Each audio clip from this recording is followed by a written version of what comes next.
Martez is not here because she didn't get a visa.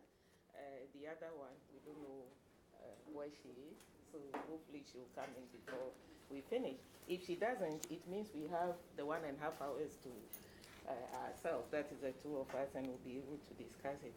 So now I don't know, because I planned on using this card because we are supposed to go for 15 minutes. If you spend 10 minutes, I show you this card, and if you have a minute left, I show you this one to run up. But we are only two. So Sarah, pardon me? I can time for you. You can time? Okay. And we don't even need the time now because we are, yes. So yeah, we will use Fortune's 15 minutes. So Sarah, you are welcome to the front. We will not take questions after her presentation. We'll wait till the end. After I presented, then we put all the questions together and discuss. Yeah. So you are timing? Okay. Thank you. Pseudo timing. Yeah. No timing. But at least, yeah. Yeah. Okay. And I'm going to email. okay. So it's 11 minutes after 9. It means, okay, I'll give you up to 11:35. I timed it last night. It's only about maybe 17 minutes. Okay, okay. It was good. I was trying to cut it down last night. Okay. All right. Good morning, everyone. A few minutes late. I know almost everyone in the room now. So I'm just finishing my PhD right now at the University of Calgary in the Geography Department, and my research looks at primary education in rural communities in Uganda. And when I read the description of this year's conference, it kind of was actually tying into one of the chapters I'm trying to finish up right now, which deals with kind of something I hadn't expected in my research. It was sort of the simple idea of communication. And I'm looking at communication from the most simplest idea of it. Speaking, communicating, getting ideas across, sharing ideas with everyone, with all parties involved. So it's a good opportunity. So my research looks at what we now refer to as low-cost private schools. And these are just very basic primary, sometimes secondary schools. And they are schools that have sort of popped up in place of government schools or where there are no government schools. So sort of filling the gap in communities that are in need of education. These schools do charge very small school fees, but honestly it's so little they're barely able to pay their rent, to pay their teachers. So it's not a profit situation. It's not really being run like a business. And what I wanted to do with my research is I was looking at the relationship with these low-cost private schools and the partnerships they've begun to have with volunteer organizations. And this was sort of triggered by my own experience as a volunteer in Uganda in 2005. And I went as a volunteer teacher. So it was an awful experience, I'm not going to lie. There was a lot of issues that happened, and I loved the country and I loved teaching, but there was a lot of disconnects that were happening.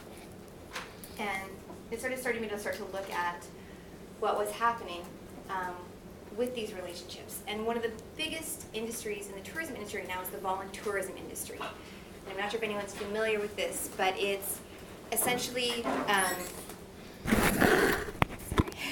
sorry, low talker. Usually I'm very loud. So the voluntourism industry is now becoming a multi-billion-dollar industry within the tourism industry. And it's the idea of, I'm sure everyone here has someone who volunteered abroad or had a friend who's abroad to do it.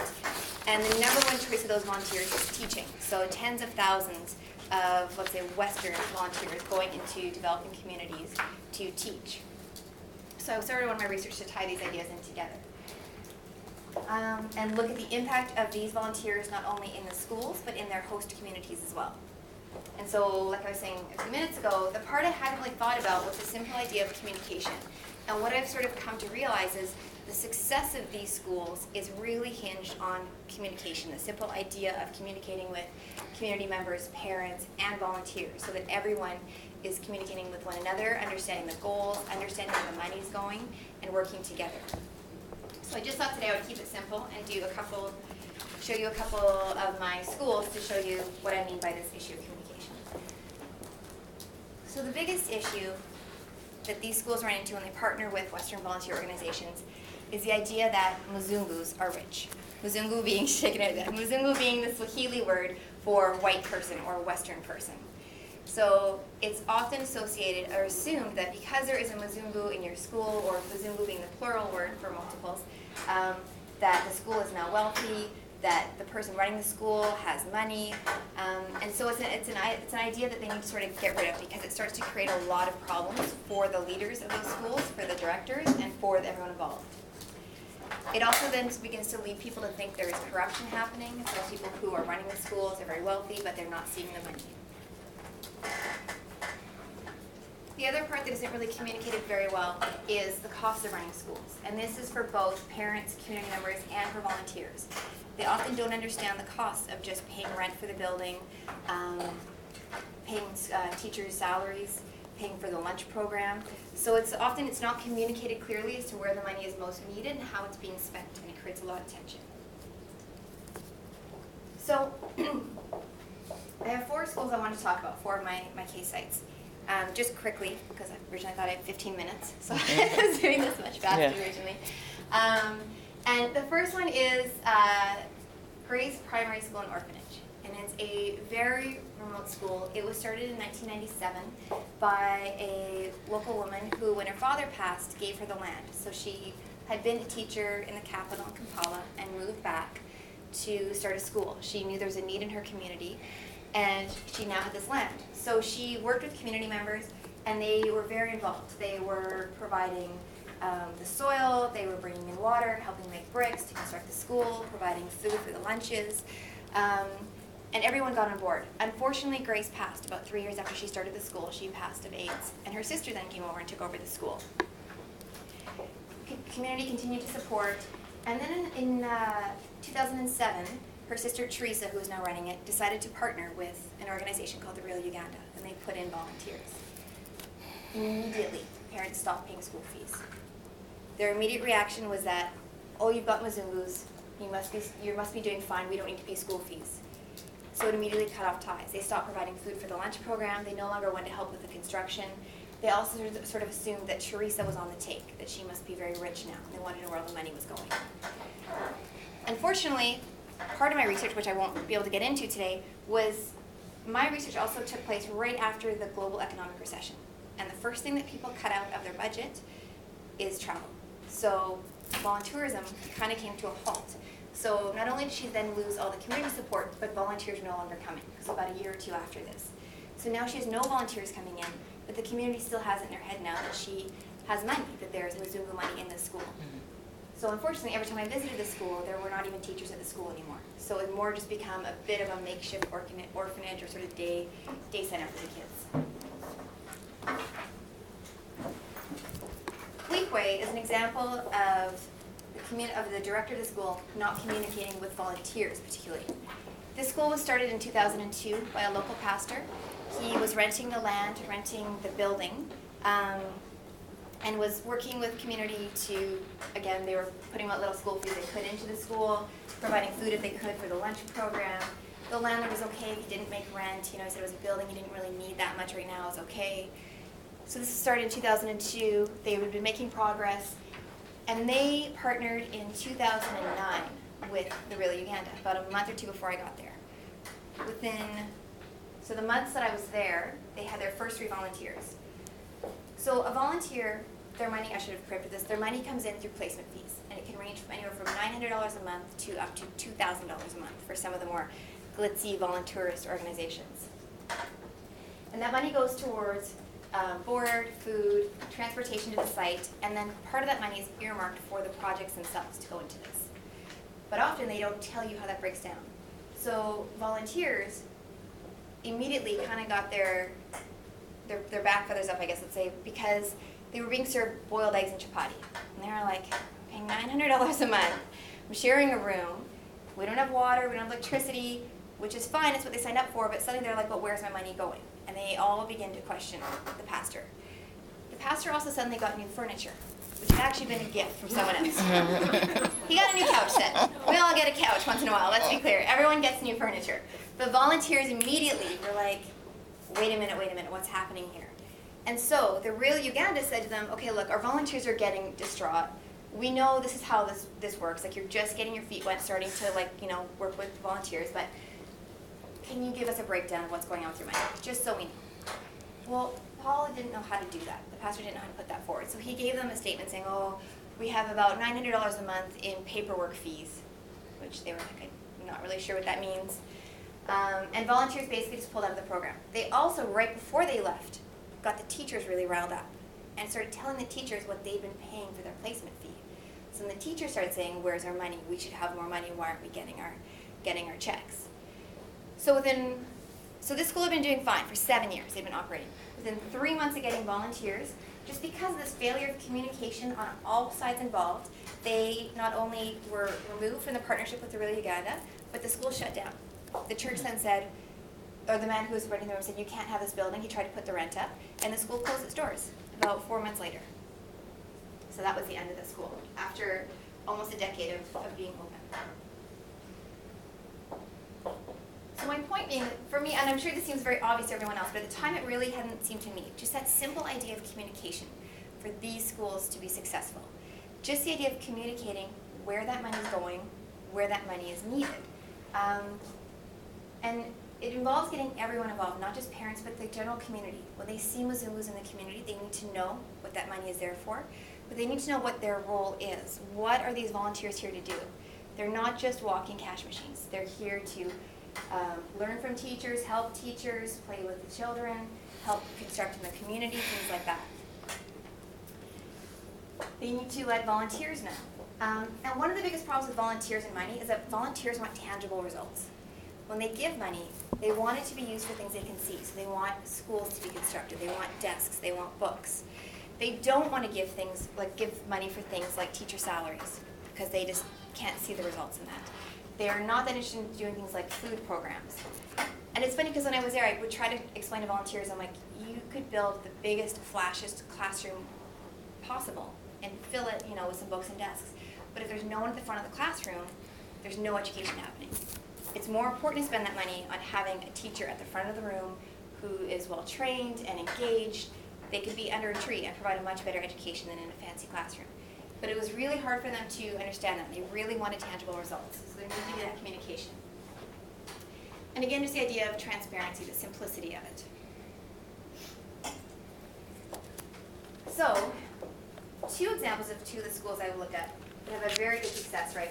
The first one is PACE, and this was started by a woman who was an NGO director and was in a community. She was in Sata, and she realized the need for a school, particularly for orphans. She realized there was a really high prevalence rate of HIV and AIDS in this community, particularly, and a lot of children who just weren't getting to school.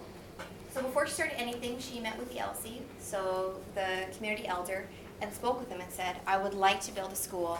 Do I have your permission, your support? Can we work together on this? He was like, absolutely. I'm going to introduce you to some people. We're going to find some land. We're going to work together. We're going to choose the students for this school. So it immediately involved all the community. She also, at the same time, partnered with Aurelia Uganda. But with her volunteers, she was very open with them. She gave them a breakdown. Here's where your money is going. Here's what it's being used for. Here's my goals for the future. So Betty had a plan in place for how she wanted her school to grow. So she was saying, here's what I want to construct in the next year. I want to have, a few more classroom blocks. In the next 5 years, I want to have a house on the property. I want to then, increase and have all grades, because right now it only goes to primary 4. By having this success with communicating not only with the LC and the community, but the volunteers, what she did was secure continued volunteer support. So she had continued financial investment from them as well. So she's since been able to purchase the land through volunteers who, even once they're done their placement, will go back home and continue to raise funds, continue to be involved in the projects. She also has return volunteers, so they come back again to the same schools and want to continue the growth and progress of this school. So since, this picture is now from 2010, she actually has since built her house. She now owns this land, and they've bought the plot of land as well next to them. So again, it's through this ongoing communication with the LCs, thank you, with the LCs, I need 5 minutes, I'm ahead of myself. Okay. With the LCs and with the volunteers, she's definitely allowed future growth. So it's a continuing relationship with all parties involved in this. And then this one, which is really dark, I'm sorry. And I know you're not supposed to have favorites when you do research, but I do. This is my favorite school.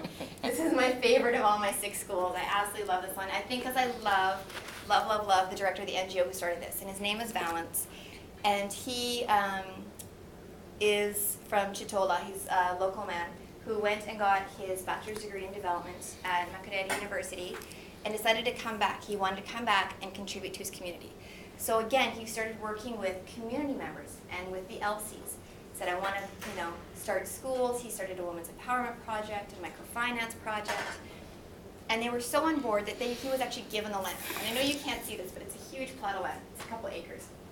And it was given to him by one of the LCs. And he said, let's work together. And they did. And they worked together with community and with parents, again, and they all helped in the construction. But again, he got on board very quickly with the Rail Uganda, with Western Volunteers. I've never seen someone who can just have people trust him so much to generate money. He has done so well in the 5 years since his partnership. They've fully constructed this school now. They've built a kitchen, built a library. They just finished building a medical bay this year. They've found ways now to generate income so they can continue to pay their teachers. And his goal is to actually to ease the reliance on Western money. And he's made that clear with his donors. Like eventually he wants to be able to be self-sufficient. But in the meantime, because of his open communication and his participation with volunteers and community, he has secured money through NGOs. Again, he has return volunteers coming back, continuing to put their money into these projects because they believe in him and they trust him with their money. So this school's had tremendous progress. So it's just interesting to see the differences in the different schools and how communication in all its simplicity is actually, I think, what helps allow them to have success. So my master supervisor, I don't know if anyone knows Barry Riddell from Queens, but he was my master supervisor, and he used to always say to me, so what? So what? Why do I care? Why are you telling me this? Right? It's a big question. And I know I've only shown you a small window of a small piece, a small chapter, so it's hard to really get the context. But the truth is, low-cost private schools are becoming a huge trend in a lot of developing communities. Unfortunately, a lot of governments don't have the means to provide education, even with university primary education being a goal of one of the Millennium Development Goals and being a goal of many governments. It's a very difficult reality to provide this. So a lot of community members and NGO directors have sort of stepped in to provide education. And these schools, I believe, have huge potential to be very successful. But it's now at the point of seeing where it goes, because again, for them, it's still a struggle to be sustaining. So I'm kind of at a crossroads now if I'm trying to figure out if the partnership's positive or negative, or if they just, something we need to sort of watch this space and see what happens.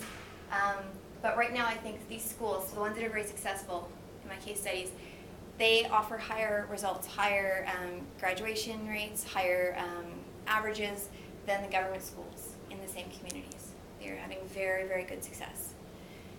So I just sort of think I'll probably leave it there, because I think I've probably forgotten like 50 things I wanted to say, and then in the discussion maybe we can talk about anything I missed. But yeah, in order for these schools to be successful, it has to be ongoing participation and discussion and communication with all parties involved for them to be successful. So I'll leave it there. Okay, thank you. Yeah. Please, Sarah, you remain there because my presentation is a bit different from Sarah's. So I think we should ask our questions now for you to answer. If at the end we have common themes, which I'll point out, then we'll do that as well. Okay. Yeah. So, any questions? Yeah.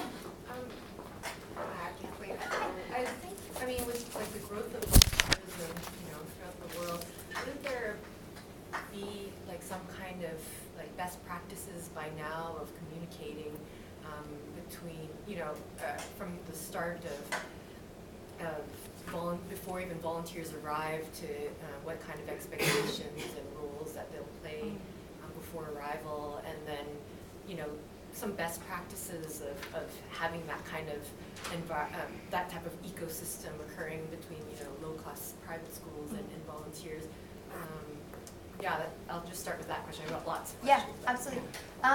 Unfortunately, like you would hope there would be, and I didn't get to get into any part of the volunteer side, because actually that's such an interesting emerging trend, but there's really no regulation of it. There's no, even the Rail Uganda has, things in place where they say to volunteers, these are the expectations, here's what to expect when you're in the community.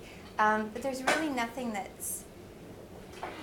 there's nothing in place really that's going to ensure the communication between the groups. Like there's still a lot of confusion, like in terms of expectations from both the volunteers and the host school or the host community. So it doesn't seem, as, when you engage into, work, you usually are in some kind of contractual, agreement between your employer, employee. I mean, that's, when you're paid, but even as volunteers, they're, I would think like there would be some kind of best practices by now, but since it's been growing, rapidly. It's just, and there is like in bigger organizations like volunteer services overseas, like VSO, like they have much more like solid things in place. Yeah. Absolutely. But in short-term volunteer placements, there really isn't anything. And unfortunately, that's the problem. So when I went to Uganda in 2005, I went through the Global Volunteer Network to do teaching in Uganda. And so I arrived in the community, I was in the house for a few days. No one told me anything, I just kind of waited patiently, cried a little bit because I was a little freaked out. And they finally came and got me and they're like, okay, let's go to school, let's put you in your classroom. And I was like, okay. And we walked down to the school that the NGO had partnered with. And we talked to the headmistress. She seemed totally surprised that I was there. She was like, okay, fine. Took me into one of the classrooms to P5, spoke with the teacher, said, okay, she's going to be teaching with you now. The headmistress walked out. The teacher looked at me, passed me the lesson book. She walked out of the classroom, and I didn't see her for 3 months. Cried a little bit again, because I was like, I've never actually taught before, and I didn't think, because again, I even think with teaching, I think it's crazy that there is this allowance of volunteer teachers to come who have no experience, who have no teacher training. That's also very concerning, and it undermines local teachers. It undermines them by saying, like, yes, it's fine, we have this Western girl, and she knows what she's going to do, we're going to put her in the class. I think it's completely crippling. Yeah, sounds pretty complex.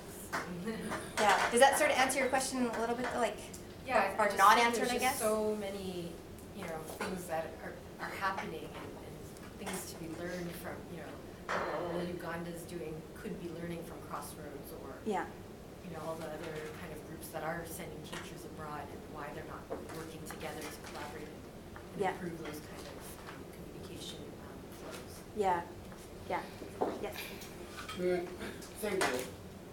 I didn't get much where you started, but looking at the fact that volunteerism is viewed by some African governments as a way of the Western countries trying to control Africa. So it's not something which is very liked, because previously in the 1980s, 1990s, normally it was government-to-government grants. Like Canada would give so many millions to Uganda for education. But because African governments at times also do not really like the idea of foreign aid with controls or attachments, so they didn't like it. And then the Western countries tried to maneuver a way of trying to control the people through this whole idea of sending volunteers, giving money to volunteers so that it appears as though volunteers are doing something very special, whereas it's still the same old trick of trying to control Africans politically. And the African governments have found it. And I know, coming from Zimbabwe, volunteers are being suspicious. People are not very. So what I am asking is, what have volunteers themselves done to make sure that they don't have a hidden agenda? The Western, because at times things are like this because governments left you like that, but say you have a hidden agenda. A lot of CIOs come into Africa and get a lot of things through volunteers. Who knows that you are not a CIO man? Who knows that you are not this man? So what are really these volunteer organizations, NGOs, do to assure African governments that we are clean, we are not involved in the politics of those countries, we have come for Africa? And as a comment, I would like just to say, your observations are very good about the Muzungu. The whole concept of Muzungu goes throughout Africa. It's not only in Uganda. I know in Zimbabwe the same. Last week, I was in Kenya, the same. It's not only the Muzungu, even a person like me who came to Canada, all my relatives now think I have lots of money. Yeah. Oh, my office mates say that too. Yeah. They say they were expected to go back home with TVs and and Even show their somebody money, is not right? sick, somebody coughs at Yeah. home, I receive a telephone, somebody is seriously ill. Yeah. So I send thousands of dollars. Oh, he has been cured. Yeah. Okay. I actually noted that down. That is not only the Muzungus, but Yes. people with Western experience. Yeah. Yeah. Sarah, I don't know if I thank you very much for your presentation. I don't know if I missed this, but how do you select the schools that you partner with? So for myself, I specifically chose a volunteer organization. So I partnered with the Real Uganda. So they're a volunteer organization, and then selected their schools. And what we tried to do when I went was try and find, because I was looking at the volunteer component, we tried to choose schools that actually had volunteers placed in the schools at the time, which proved to be exceptionally difficult because of the financial crisis. And the NGO, the Real Uganda, actually almost folded during the time I was there because they were struggling to maintain their books because there was no volunteers coming in. And I tried to have a balance of sort of newer schools that had been in place for a while, and just sort of, again, for me, it was also a travel difficulty because you know that when it rains, every site is kind of blocked off to you. So even like my favorite school, I couldn't get to it for almost 3 weeks because it rains at one point. Yeah, Do you- but may I ask No, okay. just one or two brief follow-up questions? Yeah. I still am interested in knowing what criteria the Real Uganda used to select the schools they partner with. Because there is a whole range of schools and a whole range of strengths of structures. I mean, there are some very solid schools where the systems are well defined, where you would sign a memorandum of understanding and so on. The privately owned schools sometimes are very, very personalized. They're like property, some of them. But there's a very big range between that kind of school and the best school. So Yeah. how they ended up with a school where a teacher handed you this course outline and No. went away for 3 months is a very... That was from a different NGO though. So that was when I was there in 2005, and it was a different NGO at the time. And he no longer has his NGO. He actually he went on the run in Uganda, him and his wife. Yeah, so I'm really basically concerned about, Yeah. Is there any due diligence before you partner with a school? The last thing I want to ask is, would you please throw a bit more light on the term voluntourism? I'm not sure I understood. So voluntourism is someone who essentially goes to volunteer as a holiday. So voluntourist is someone it's a shorter period of volunteering. So it would be, let's say, I have to look at the definition. There's different literatures, but it's traditionally less than 6 weeks of volunteer. So you wouldn't consider someone who's maybe volunteering for like a VSO or something, because they do like, up to 18 to 24 month placements. So voluntourism is, if you look on a lot of the sites, it's where it's like marketed as a vacation. So it's like go and do a safari and work in an orphanage and help, and I'm like, I don't see it in a positive light. I have to be honest. I'm very critical of the notion. So please understand that. I don't think it's a great industry. I think it's very detrimental. And I think it has a lot of bad ramifications. But yeah, it's traditionally someone who kind of treats like, I'm going to go work in an orphanage for 5 days, and then I'm going to have a safari, and then we're going to have a beer on the Nile. And then, I'm going to come home and say I volunteered in Africa. Yeah? Okay. I would like to comment on one of your statements that the structure of the schools, there are different structures, and the well-structured one are better set up for this kind of work. But there was a student from Canada who went to Ghana to volunteer, and she was in a government school, government assistant, not government assistant, I wouldn't call it government assistant, government school. And she was given a syllabus to teach Twi, which is one of the Ghanaian languages. Yes. And then she came and she didn't speak it herself, and in the central region. So I said, how did you manage it? She said she went to her room, she cried like you did, and then she went back and tried to teach it. What kind of benefit is the country getting from that? So not only the private school, but the location is important. Yeah. This was in a rural setting, and so who goes there? And this white woman is there, and that's it. And she's very, very young. And I do think it goes back to what you're saying. It's neo-colonial almost in essence, right? Like it's this practice of sending Westerners in to show how education should be, Yes. showing the structures.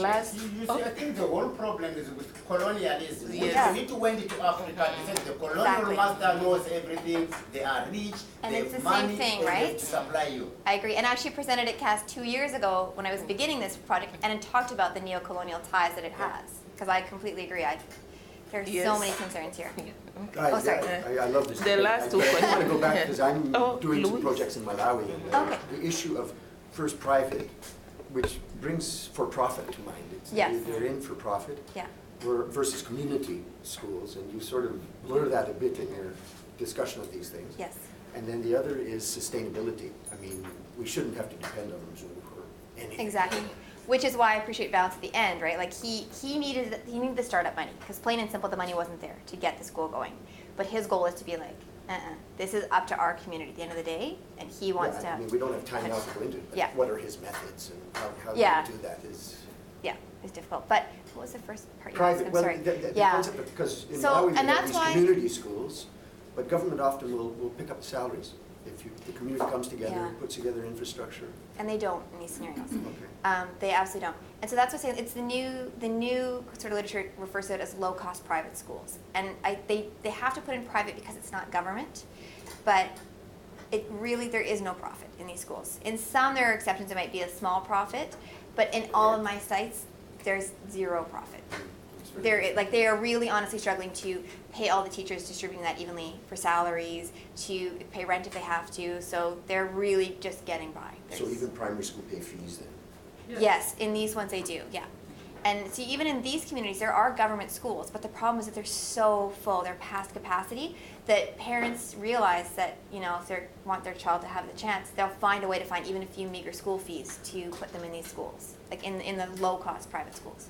Community schools, yeah, it's a very difficult distinction. Her hand was up. Two, Well, yes. we have enough time, so, yes. Actually, I have two questions going on with both of Yeah. both of the previous speakers. So my first question is about how you can generalize like African schools. Like I don't know if what your research is speaking towards like Africa as a continent, because it was interesting the exchange you guys had right now. She was speaking about Ugandan schools, and then you gave an example about Ghanaian schools. But Uganda is a completely different country from Ghana, but under a lot of literature, it's like African schools, and so like the African context is always talked about. So how much, like for your own literature, how much do you like project that to the whole continent? Like, I don't. well, you don't? No, my literature's focused on Uganda. Just Uganda? Yeah. Okay, and the second question that I have is, you talked about that man Valence, Yeah. that he had as his goal to get off Western donors, right? Mhm. But have you found, like in your research, that a lot of schools, or even the organizations that help them have that as a priority, like even with like the tourism, the volunteerism, Yeah. is that a component of it, like to eventually get the schools off of it, off Western donorship and donorship, I don't know if that's the word, but Yeah. Western donors, and then Yeah. to be self-sufficient? Is that ever a starting goal? I mean, is that going on? I don't know is if it's what a more starting prevalent? goal. It's an end goal for several of them. See, and I think that's the difference between the ones I showed that are more successful, because Okay. their goal is eventually to be, and they already have projects where they're trying to get sustaining projects going, right? Okay. Income generation, and that's one of their priorities. The ones you saw that were successful kind of didn't have that in place. They weren't like, well, what about down the road? And that's why, like, when the recession hit, they were like, oh, we just have been relying on volunteer money as our source of income. And I think it was a real reality check for a lot of them, because it was like, make a new plan, because this money is fair weather. Like it's going to be there sometimes and other times not. The real Uganda does try to partner with NGOs. They really spend time to first pick who they're going to partner with, and they want them to already have a lot of their plans set up. So they have no interest in going in and being like, here's what you should do.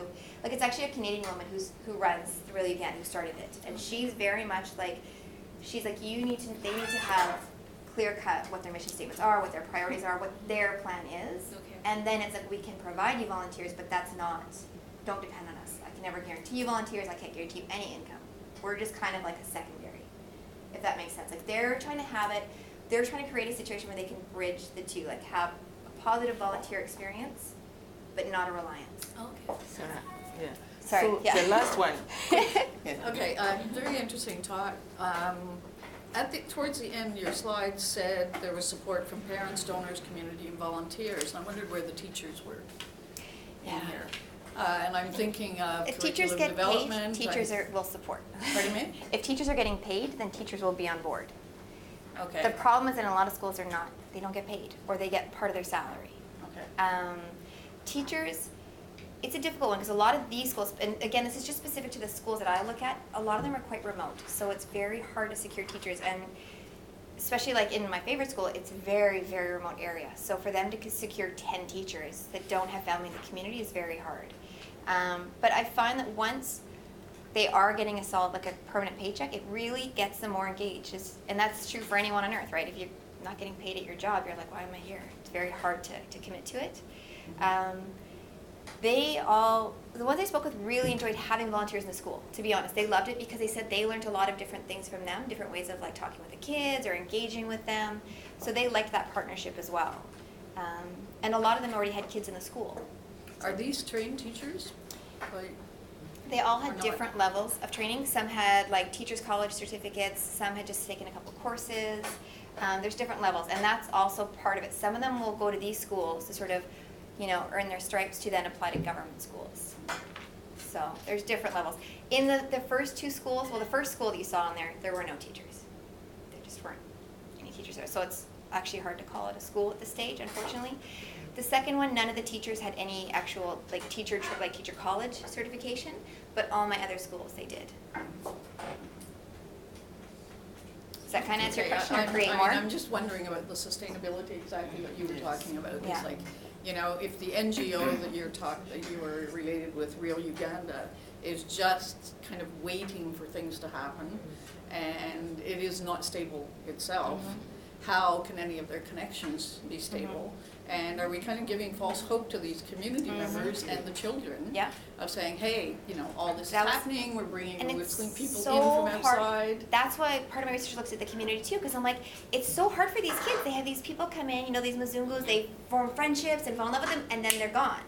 They come in, do their stint, they're done 2-3 weeks later, and it's such a disconnect for them within the teaching, their relationships, all those connections. It's very detrimental. So yeah, I hope I give this, you don't think I'm on board for the volunteerism thing. Like for me, there are huge concerns and huge issues I think in it. the whole volunteerism thing in Very regard alarming. to schools and education and Yes. dealing with children needs a really serious critique. Yes.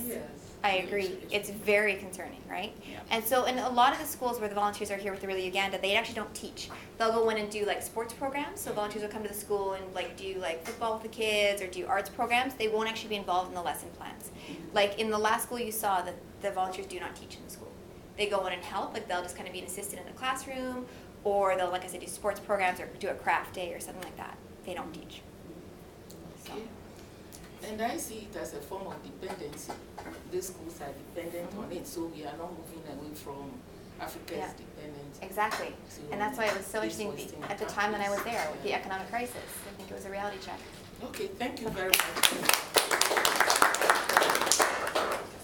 Okay, my presentation is very different. I'm looking at mobile phones and okay, thank you.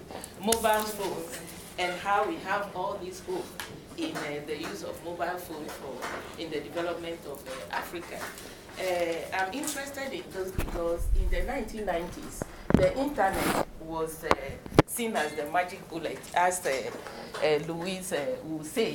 That is when we are able to, Africa is able to have access to the internet, then Africa will develop. So my MA thesis at the time was on the internet, and the title was Africa's Development via the Internet, a new wave or more of the same. A new wave or more of the same, meaning, is it going to be the same old story of modernization, this and that, technological development, economic growth? And so when in my research finding, I was so disappointed when I found out that about 95% of the internet sites that were supposed to be development sites for Africa to promote Africa's development was in North America. Then out of the other 5%, over 3% was in South Africa. And that is understandable because South Africa is the west of in Africa, a western country in Africa. And so the finding was that it wasn't going to happen, and that it was rather creating a form of dependency. Then in the 21st century, that is in the 2000s, we started hearing about mobile phones and how they are going to help Africa develop. But interestingly, you hear about these things in the media, in scholarly articles by the big organizations like the World Bank and other significant actors in development. They are also accepting this view as a magic bullet again, using the mobile phone as a magic bullet in Africa's development. So I visited Ghana. I'm from Ghana, and so I visited Ghana in 2010, and then went back again in 2012. In 2010, I realized that the number of people using cell phone had gone up. And so it was very interesting, especially when I went to the countryside, that is my hometown and the surrounding villages. People had children, students, men, women. But it didn't even it didn't strike me. Well, I knew the numbers had gone up. But when I went back in 2012, the one who babysat me when I was a kid, who has never been to school, doesn't know how to write, I was interacting with her, and she had a cell phone in her hand. I said, do you have a cell phone? She jumped and I said, yes, I do. And you could see the joy in her. She was so excited about it. Then that was when I said, no, I have to do something about it. What does this mean to her? I have to find out. Then I asked her, do you know other people like you who can read and write but are using the cell phone? She said, yes, I'll show you. So she started directing me to places I didn't know. So I said, okay, you hold it. We will get into this later. So I decided to explore this area to find out how different it is from the use of the internet. So what did I do? My question at the time was, how significant is the mobile phone usage to illiterate Ghanaian women in their development? How is it going to change their life? Because I'm a gender development scholar, and so I was interested in finding out how mobile phones are now going to help these illiterate women to develop and improve their way of life. But because of the nature of the study, it was difficult for me to get many women. So, but I managed to get 6 women, which at least gave me a sense of what they were using the phone for and what they think about the use of the phone. 3 of the women were married, 2 were widowed, and 1 was single. And they were in their 50s and 60s. The age is important because illiteracy rate among older population is higher than the younger population, at least in Ghana and I know on the African continent. And when you talk about the illiteracy rate, it ranges for women between 46.3% to 59.3%, depending on where you are located. So the research was kind of based on observation and also for informal conversation with these women. It was qualitative in nature, and as I already explained, I used purposeful sampling because I had to target these people to know who exactly they were.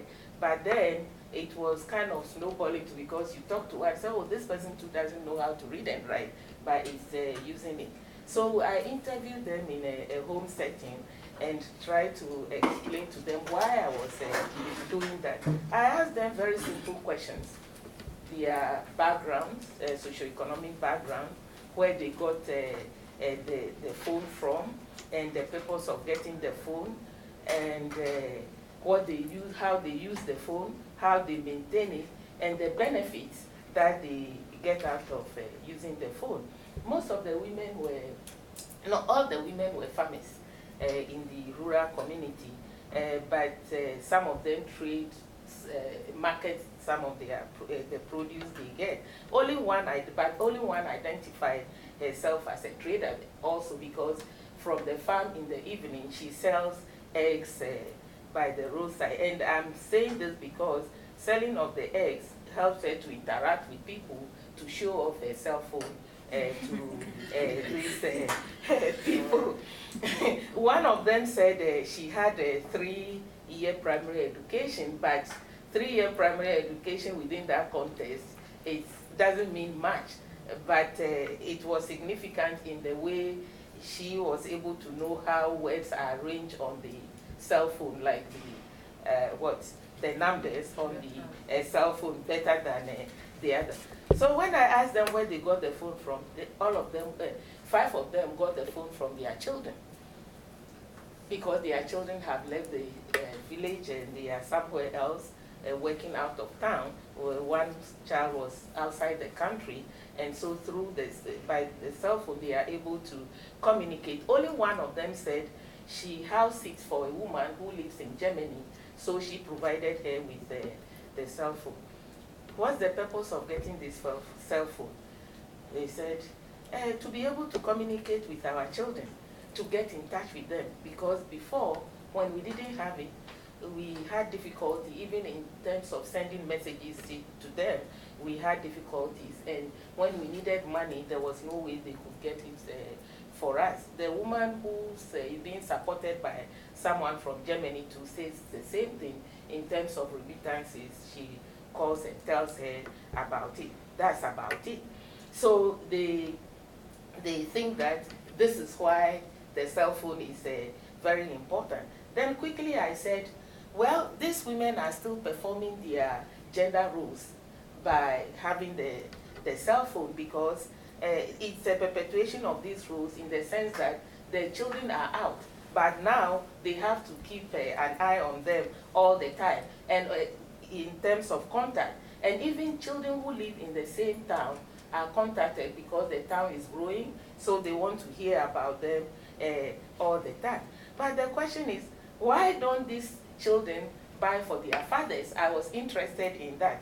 They said no, the women said it's a very sensitive issue, but then they quickly said their fathers can afford the phone themselves, they are literate, and so they'll be able to do that. Then I said, why didn't your husband buy for you? They said their husbands will think they will use it in communicating with their boyfriends, and so they didn't want to do that. And there were incidents in Ghana where men beat up their wives because they were communicating with numbers that they didn't know. So it made sense to me that, well, perhaps that is the reason why but quickly you realize that the cell phones are there, but men still have control. So it's a kind of patriarchy. So without the children, a patriarchal system. So without the children, these women wouldn't have had access to the phone. So now, how do you use this cell phone? They were so excited about it because the children taught them to press on the green and red button. So they look at it carefully. They identify the red, which is stop, and the green, which is to receive calls, and so accept calls. So that's how they do it. And they were so excited demonstrating this to me. And to them, the first time they got the cell phone, it was like their whole world had changed. They felt they belonged to a different class, and they are no longer with the lower class. And they think that eventually they will acquire the skills for using the cell phone. Then what came to mind quickly is that these are the women who are likely to acquire these skills. Without help, how do we help them? But we are focusing on the cell phone. And one thing that came back to me, it says a comment made by Stephen Lewis. I'm going more than 50 minutes, remember. Made by Stephen Lewis, a Canadian philanthropist, a development actor in Africa. He's made a comment that we adopt development strategies or think about how development will occur, or to use Louis' word again, the magic bullet, and then after 10 years, before we realize it's not working out. Those same organizations, like the World Bank, the IMF, and the significant actors will come back and say, oh, this hasn't really worked. Then we start another 10 years. So I was just seeing it as a way, in terms of the cell phone, in the next 10 years, we'll come back to say, oh, the cell phone is not actually helping. Those of you who were at the key note session yesterday, speaker session yesterday, they pointed out these issues. Yeah, Monica was there. Are you listening? Okay. So do we really have any hope in using this cell phone for development? You see, these women, from how they use the cell phone, they are depending on their children. They don't even send, they ask people, they rely on people to make the calls for them. So it means they are dependent on other people. They can't participate on their own, so they are not empowered the way they independently, but they don't even see it that way. What Amata Sen calls what agency achievement. Wherein lies their agency in terms of empowerment, participation, and community life? They are not. But psychologically, they think that they are benefiting from the cell phone because their class status has changed. How do you maintain it? Still, they have to go out for the maintenance. But when I asked them, how do you benefit from the use of the cell phone? That was the best part of my research. All the women said they've used the cell phone for about 4 years, and they cannot go back. They couldn't imagine going back without having the cell phone. And that it helps them to connect with family and the community. It creates that sense of family and connectedness between them and other people. And so they said it's taking the anxiety out of their lives, thinking about what their children are doing. They hear from them all the time. And also the cost, when something happened, they had to send people to their children wherever they are. But they are still performing their the women's role, the gender role of mothering. And so it's easier for them now to do it. But for me, psychologically, these women feel good about themselves because this cell phone is a kind of status symbol for them. They use it, they hang it around their necks and they show it off. And when it rings, when it rings, they are so excited about it because they are also, they see themselves as people who matter in that community, which is psychological, but they've forgotten that they are on duty for 24 hours a day, 7 days a week, and 365 days in a year, because all the time they are thinking about their children. So which is has been the role women perform, and it's a limitation to what they are able to do in their system. So how do I see this? I explain it. This name, I'm unable to pronounce it well, but please bear with me. Bordeaux. Pierre Bordeaux. Bordeaux, yeah. Bordeaux talks about symbolic violence and cultural capital. One keynote speaker mentioned cultural capital yesterday in terms of education, changing people's behavior patterns to belong to the elite. Why do I see the access to this cell phone as a form of symbolic violence against women? Women are, I wouldn't say they haven't gained, but in a way, how is it improving upon their life, their well-being? To me, it's not. You are not the environment in which they live and their lifestyle, but they saw themselves as being at the same status as the one interviewing them because I use cell phone. So now I also have a cell phone. It's meaningless to have a handset if you only receive calls, but to these women, it is something that they are doing. So I see development causing this violence again against women. And this is not the first time. We've had this kind of violence from 1940s when we started the development project technological advancement, economic growth, women were marginalized, or then later we had the women in development approach where women were supposed to generate income. It was a form of violence because all these, most of these projects failed. They were unsuccessful. In fact, one scholar, feminist scholar, Bubinik, said the projects misbehaved. And then when we came to the use of the internet and other things too, it's the same. We talk about globalization, it's the same thing that we are going through.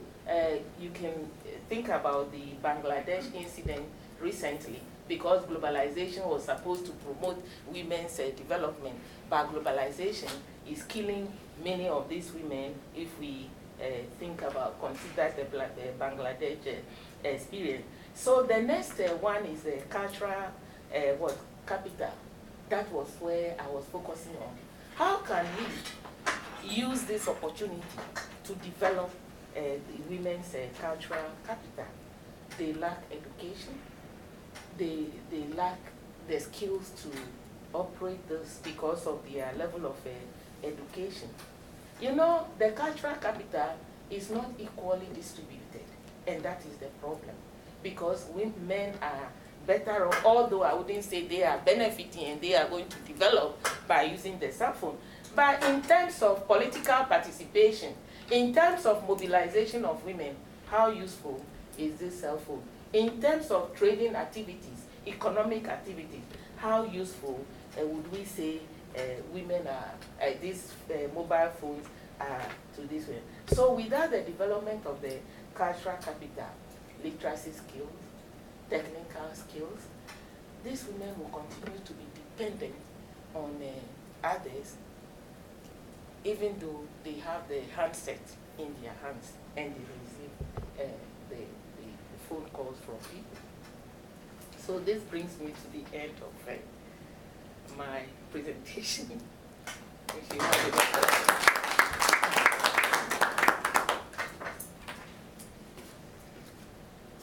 questions, please.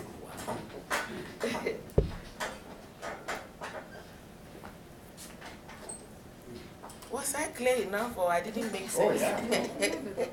Yes. Okay. Sorry, it's a little bit of a side question. You talked about with their phones, and it's such a symbol, right? It's a status. Status, yeah. It just is a very small side question. Does it matter what kind of phones it is? Because here, right, in Canada, everyone's all about the iPhone or certain makes and it doesn't matter. Smartphone. Like, is it at that stage yet there, or is it just the It's phone not at that like stage. a In the urban centers, fine. In the rural center, like this women, Yeah. it's just a cell phone. I'll give you a good example. There is a movie. Oh, I've forgotten the. Tom Hanks had a movie where a plane crashed. Castaway. Yeah. Castaway. When he was on the island, he looked for food to eat. When he was rescued and was taken into a hotel, he had a wide selection. Even if it's milk, 2%, 1%, this percent, that is how this case is like. These women just wanted cell phone. That's all they need. They are holding on to it and they have it. And some of them, I'm sure that the children gave them the old ones when they updated, yes, upgraded there. So that is it. It doesn't matter. It's a handset. Yeah, Louis. Yeah. I was just thinking about the pros and cons of illiterate women or people in rural areas using cell phones. And if you can think of the pros, it may be access to health care, it may be security, it may have some economic advantage in terms of being able to trade or know better prices or whatever, or know how to get to a market or whatever. It might be political in terms of education, and obviously the social that you talked about. I'd like you to talk a little bit more about the pros and cons. Okay, the pros and cons from the literature is that with the cell phones, women are able to have access to health care. Maybe if women are in labor, they can call and have, but these are not the kinds of women I'm talking about. They are very different. And we tend to ignore or neglect them in our analysis. We categorize women, but these women matter. They are the people who need development. It is not the women who are able to afford the cell phone, for example, the traders. In Ghana, market traders are richer than civil servants because they control the economy. They have more money than some civil servants. Yes. So they will be able, even if those women are illiterate, they will still be able to have the, to afford the cell phone. How they are able to use it, that one I haven't gone into it because I haven't come face to face with them. So some are using it for trading activities in the big market. Others too, because I was reading an article where a woman said if people who are delivering her goods are unable to come, they call her. Yes, so that is a benefit, right? That's why I said in my presentation that without doubt, there are some benefits associated with it. But the people we should focus on, which we tend to neglect, also have access. And they are counted among the 6 million people who have cell phones in Africa. So do numbers really matter? 600. Is it, yeah. Does it really matter for them to, do numbers matter in this case within the African context? If these 6 women also, so if I take them out, then we have 5 million and what? Do the calculation, 6 less 5 million, because they are not using it for development as such. Can I just follow up with that? Yeah. You raised the issue of gender and control by, quote, husbands of purchasing phones for various reasons. Do you have any idea, and this wasn't part of your mini survey that you did, any idea of how cell phone use amongst illiterate men may differ from illiterate women? Oh, I thought about it. They can be controlled by, because when they told me about that was my reaction. But what about the illiterate men who use cell phone? And still they are allowed to have relationships. Why is it women, only women? But I'm thinking more in terms of trading or political views or whatever. I mean, you know, in terms of political mobilization, well, there are some illiterates in parliament in Ghana. So obviously, those kind of people, I don't know the background, they will be able to use the cell phone. But I don't know whether they will be able to call in and discuss issues on the radio, because in terms of political participation, the cell phone is now very useful. Radio,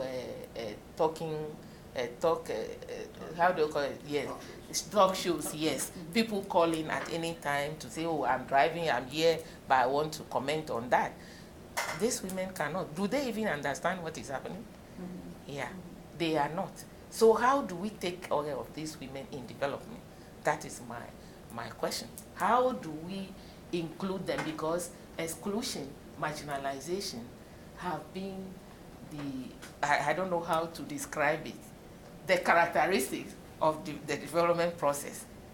That is, yeah. I guess your comments more than anything. I think in your list, one thing you missed is the social connection, is those children and family who are away, as our friend here commented. You need something, so you can, hey, I'm broke, can you send some money for this or whatever? Yeah, yes. Well, yeah, I did include the social down here. Yeah. But I think that was a really important Yeah, feature that's for them. key. They have a need, and they want to be able to get it out to their kids and their Yes. brothers and sisters. So they are connected at all times. That's right. And the other thing is, I feel really bad because it's my daughter who bought my wife her cell phone.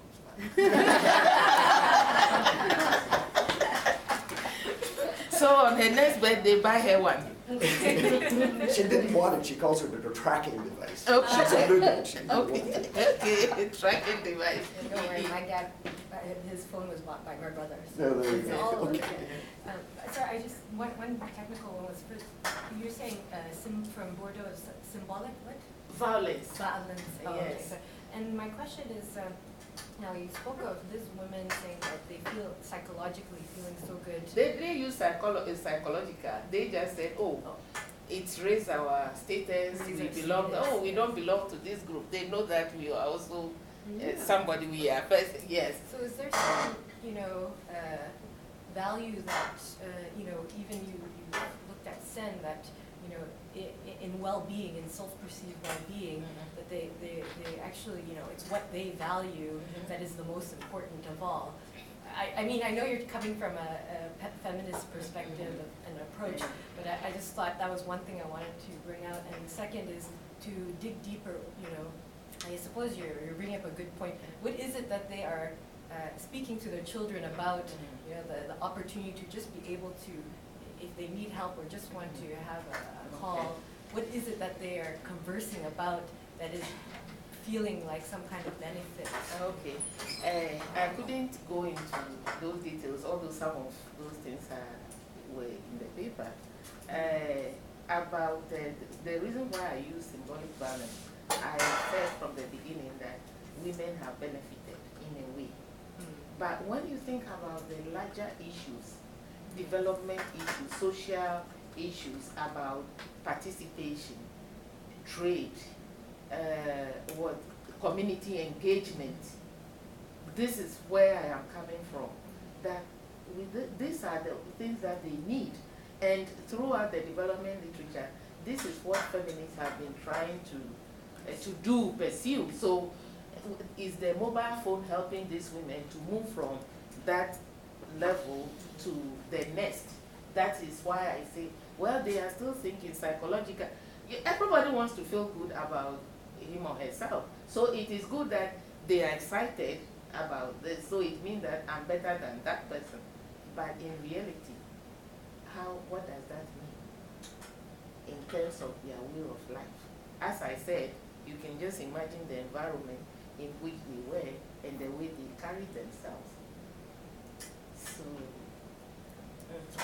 I don't know whether you have looked at the cell phone or used to further, let me say, impoverish women. In a sense that, you see, at times it tends to be like a story that I'm giving an example of Zimbabwe, where women, as I saw it, cell phones have been made so cheap, so that you can even be given it free. Yeah, you can go to Zimbabwe and given a cell phone free.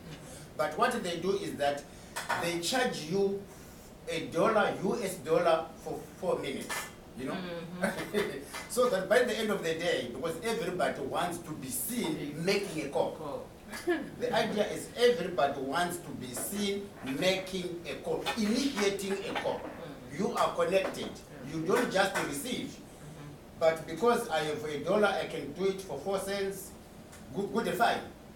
And before you answer, and then secondly, it is also used by politicians, because one of the people who owns the cell phone in Zimbabwe is a Zimbabwean called Strive Masiwa. Maybe you've heard about him. He owns Mascom in Botswana. In Zimbabwe, his company is called Econet, is the biggest. I think in Nigeria and in Kenya, he has fillers all over. So you see, the cell phone is also used by politicians to say that, okay, you are fighting for women's liberation. What are you fighting for? Now you are equal to man. A man has a cell phone, you have a cell phone. So Robert Mugabe is doing a fantastic work. He has equalized everybody because you have a cell phone. That is what I call symbolic violence. Again, thank you for giving me this. Yes, it's an example of symbolic violence against women, because they have this idea of equality. Because those women thought that, oh, I have a cell phone, they also have it. And so we are at par. But I'm very different. It's not that I'm using my power over them, but do they know how I use my cell phone? And I won't even go there. Because how am I going to tell them about texting, doing this, doing that? They can't even do it. They don't have the skills to do it. So to equalize, then we need to bring them up to our level. That is why I'm focusing on the development of the cultural capital. Because you are, for sure, those women in Zimbabwe with the cell phone are not at the same level as with Mugabe. No. Not at all. So wherein lies the equality? So for me, the equality, their level of increased level of self-esteem, it's superficial. That is how the word I use in describing it in some way in the paper. That it, for me, is at a very superficial level. They don't know. They say they are equal. I also have it. When people from the urban areas come, I also have, because this woman hangs the cell phone around her neck. And when it rings, oh, then it means she's on top because she's among people who don't have it. Wherein lies the equality? Is that gender equality? You use equality? No. Are they really liberated? Ethiopia has set out its economic policy as being an agricultural-led economic growth strategy. The figure there shows that Ethiopia is the only country in Africa, with the exception of Zambia, in 2006 that actually spent more than 10% of their budget on agriculture, and it just keeps that commitment keeps getting stronger and stronger. So that's kind of setting the stage for why I think agriculture in Ethiopia is so important. But within that, we also have to focus on women's role in agriculture. The majority of agricultural production, both at the household level as well as the aggregate level, is produced by women, by female farmers. And yet female farmers face systematic discrimination in their access to resources in many, many countries around the world, Ethiopia included. There's a large literature, both in the economics literature as well as other social sciences, that shows that when resources are in the hands of women, that money tends to be spent differently. And the same thing goes for agricultural production. There tends to be separate spheres in agricultural production in Ethiopia, where women are typically responsible for subsistence food production and men are typically responsible for cash crops or earning income. So that implies that when women don't have access to resources to use on their farms, their subsistence production and the welfare of their families and themselves will deteriorate. So female farmers, we know they work roughly 12 to 16 hours per day in Ethiopia, so we're also facing severe time poverty. But what I think is most concerning about women's access to resources in agriculture in Ethiopia is the fact that there is what I call a perception problem. So across Ethiopia, in many parts of Ethiopia, it tends to be the case that people think men are farmers, women don't farm. They're just helpers around the farm. And this is extremely concerning because we know there are market failures in agriculture, we know there are government failures in agriculture. When it comes to assistance for female agricultural productivity, sometimes we don't even get to understanding that those problems exist because it's viewed that women's work is invisible in this sector. That's qualitatively, quantitatively as well. There's not disaggregated statistics on women's contributions to agriculture as well as the inputs that they use. Just to give an empirical piece of evidence, a recent study in Ethiopia found that 73% and 1% of males and females respectively actually identify themselves as farmers. So very few women themselves even said, I am a farmer. Okay, so I've already hinted at why I'm focusing on Ethiopia. From now on, I'm going to jump over a lot of what I have written because of time. So just to give you an idea of how important the agricultural sector is in Ethiopia, 80% of labor in Ethiopia works in agriculture. Roughly half of GDP stems from agriculture, and 84% of the population is rural. Ethiopia probably, although we don't have grounds to state causality, is growing. Its productivity is growing rapidly because of its focus on agriculture. So we see very, very rapid growth rates over the past 10 to 15 years. And largely this growth has been based on smallholder production. So it's not large-scale commercial production. Food production is a key component of that agricultural growth. Staple crops are growing, and that in turn has led to an increase in the food supply. So we see starting roughly 1995, we see very, very rapid growth in food production per capita, which is, of course, important for welfare in the country. The literature, not only the agricultural literature, but also the economics literature, has tended to focus on a few key issues, and I'm going to talk about them very briefly. And what I want you to take away from this very brief literature review is it's still very much focused on technical or production constraints.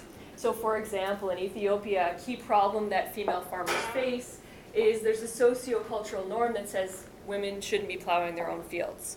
It's viewed that they don't have the physical strength to do it, even though boys do it. So obviously women could do it, but very few try because it's taboo. Combining this with the fact that women typically have fewer oxen, they aren't able to plow their fields, which means often their harvests are fewer. Adding to this, as I mentioned earlier, women have less access to credit. So what the literature typically says is give women credit and magically their productivity will increase because they'll have money to hire labor to plow their fields. Second issue is extension services. So technical advice being provided to farmers is typically provided to male farmers and not female farmers. So another statistic, women receive only 7% of agricultural extension in Ethiopia. And again, this is because extension workers come to the household and they ask to speak to the farmer, and typically women themselves don't identify themselves as a farmer. And this is when oftentimes women have much more knowledge of the issues that the extension worker has come to convey. High value added produce is an area that's often promoted as a key route out of poverty for female farmers, especially organic production, which is less reliant on inorganic fertilizer. So in this regard, women are largely absent from marketing channels that are viewed as key to helping them to access cash income and support their families. But again, women are not recognized as market players, so often they're restricted to producing and selling on the margin. So they sell locally instead of regionally or nationally, which means they garner lower prices for the produce relative to men. So Ethiopia has chosen to follow an agriculture development-led industrialization, ADLI, and this focus has been present since the early 90s when the new government took over from the Derg. This plan, also called the Policy and Investment Framework, no previous government has ever invested so much political capital in a policy such as this.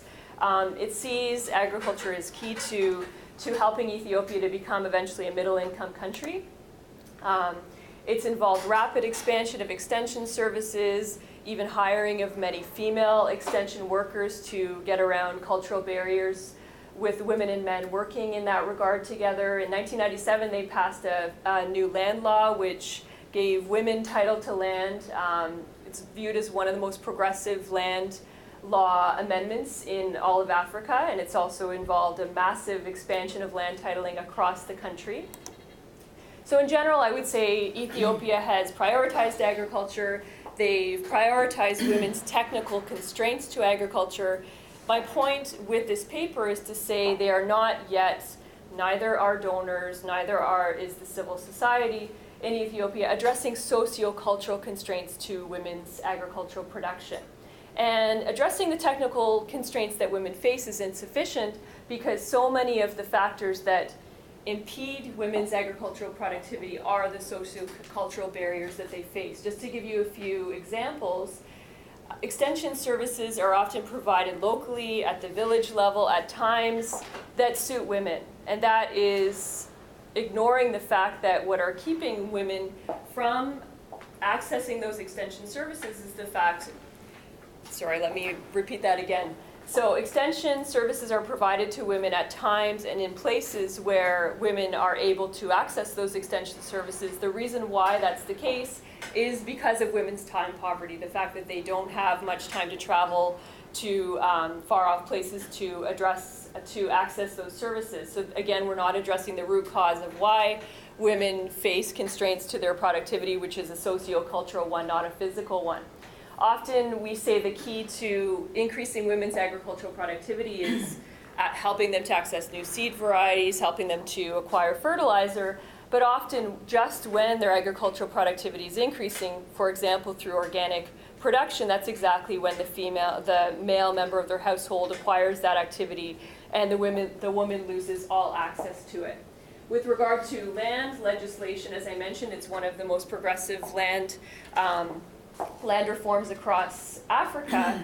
McCausland, who was involved with the Tanzanian reform, notes that it is a fallacy to assume that legal drafting of a land law can provide a magic wand to ensure women's rights to land. New laws are certainly an important part of a process of policy implementation and public education, but without changed social attitudes, new laws will be difficult to implement, however well drafted they may be. In other words, we can have laws that say that women have access to 50% of the land in their household, but only if we change sociocultural attitudes will that actually be the case in practice. So what I'm arguing is that the literature is reverting back to a women in development approach, which has been prominent since the 1980s, where we don't question sociocultural norms, we just accept them and try to work within them. And what I argue across Africa, not just Ethiopia, what we need to be doing is to address the important role that women place in agriculture, and only then will we see them confronting their productivity issues in a large way. So in my remaining 5 minutes, what I'm going to do is present a theoretical model. It's going to be obviously very rushed. But what I argue is, in the feminist economics literature now, we're looking very much into the household. So we accept that within the household, intra-household bargaining is extremely important in household welfare and the outcomes that arise from policy. And what I argue is that if we consider attitudes towards women's farming and attitudes towards releasing resources to female farms, then we can understand why a poverty trap may result in the context of a low-income country such as Ethiopia. So I develop a model where we have households, male households producing agricultural goods, female members of the household also producing agricultural goods. This is the objective function of the household.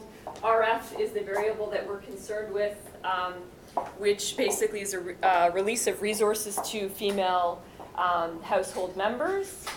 The household tries to maximize this term, where this term here represents a social norm. And that social norm is just like any other social norm, where when very few households are releasing resources to female household members, then the social norm is negative, which means that's a bad thing to do. And as that norm becomes more common, as resources are increasingly released to female household members, then the norm is positive, which implies that it's a productive thing to release resources to female household members because it's viewed as a positive thing in society. So not only do households have to consider their intra-household production constraints, they also have to think about society's view of whether they are going to allow, say, women to plow their fields, whether that's socially accepted. Okay, so I'm obviously not going to go through all of this. I'll just show you, how much time do I have left? Like 2 minutes. 2 minutes, okay. Yeah, I don't have time to do this. We're not big on graphs in African studies. Okay, well hopefully still, I don't know if it's very clear within the graph, but. Hit us with the words. Okay, so in a nutshell, A represents a poverty trap. So basically, given the dynamics that I just mentioned, where a household not only considers production constraints, but also the social norms that they face when they release power to their female household member, unless they get past B, then they'll fall to A. And A involves zero power in the hands of the female household member. So what I'm arguing is that assistance, whether the government's assistance through their fiscal policy, whether through civil society or donors, can help a country such as Ethiopia to get past B, because when such assistance is provided, the curve shifts from the blue line to the red line, and eventually it shifts all the way down so we don't have a poverty trap anymore.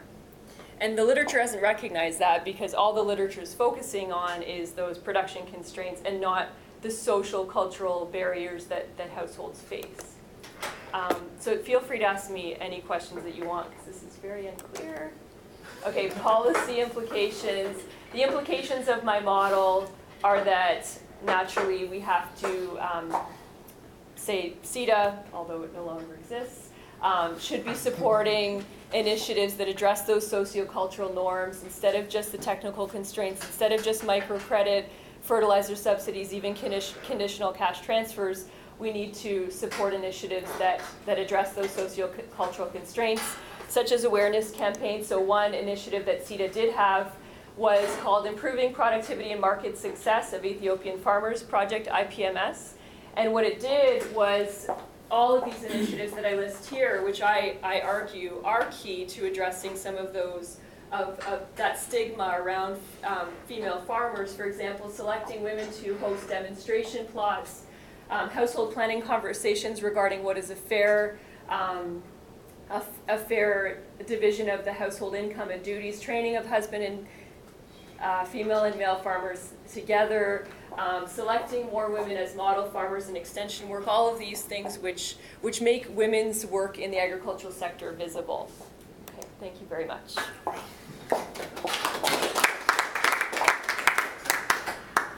Okay, so next we have Lionel Pakalor. Okay.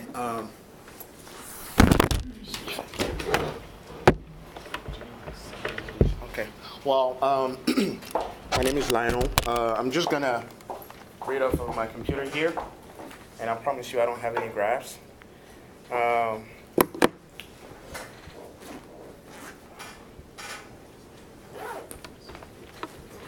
So basically my presentation is about agricultural development strategies in Ghana specifically.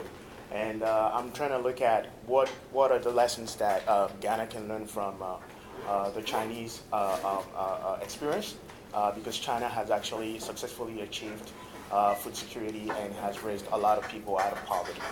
So this paper it's sort of based on field work that I conducted last summer in Ghana, and I'll try to integrate a lot of farmers' perception or perspective into my presentation. So the food crisis of 07 and 08 have shed a new light on agriculture's long recognized role in development. But in recent years, agriculture has taken on new meanings and varying interpretations as to how it should contribute to national development. A fundamental shift from strategies encouraging state intervention to national state intervention to those privileging private capital and free market principles has taken place in the past 3 decades. The emergence of this new consensus created what I call an agriculture for development paradigm, which stands in contrast to previous understandings of agriculture as a precursor to industrialization. It is believed that market-oriented, high-income generating activities, i.e. Commercial agriculture, in the rural sector will produce surplus capital with spillover effect to other sectors of the economy that in turn would structurally transform agrarian economies as those in Africa.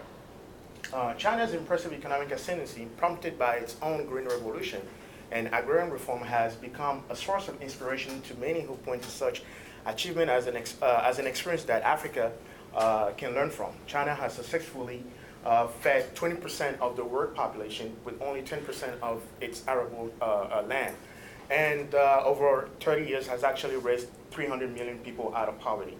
So as evidence of this belief, China has integrated the agriculture for development paradigm in the FOCAC cooperation framework. FOCAC stands for the Forum on Africa and China Cooperation Framework.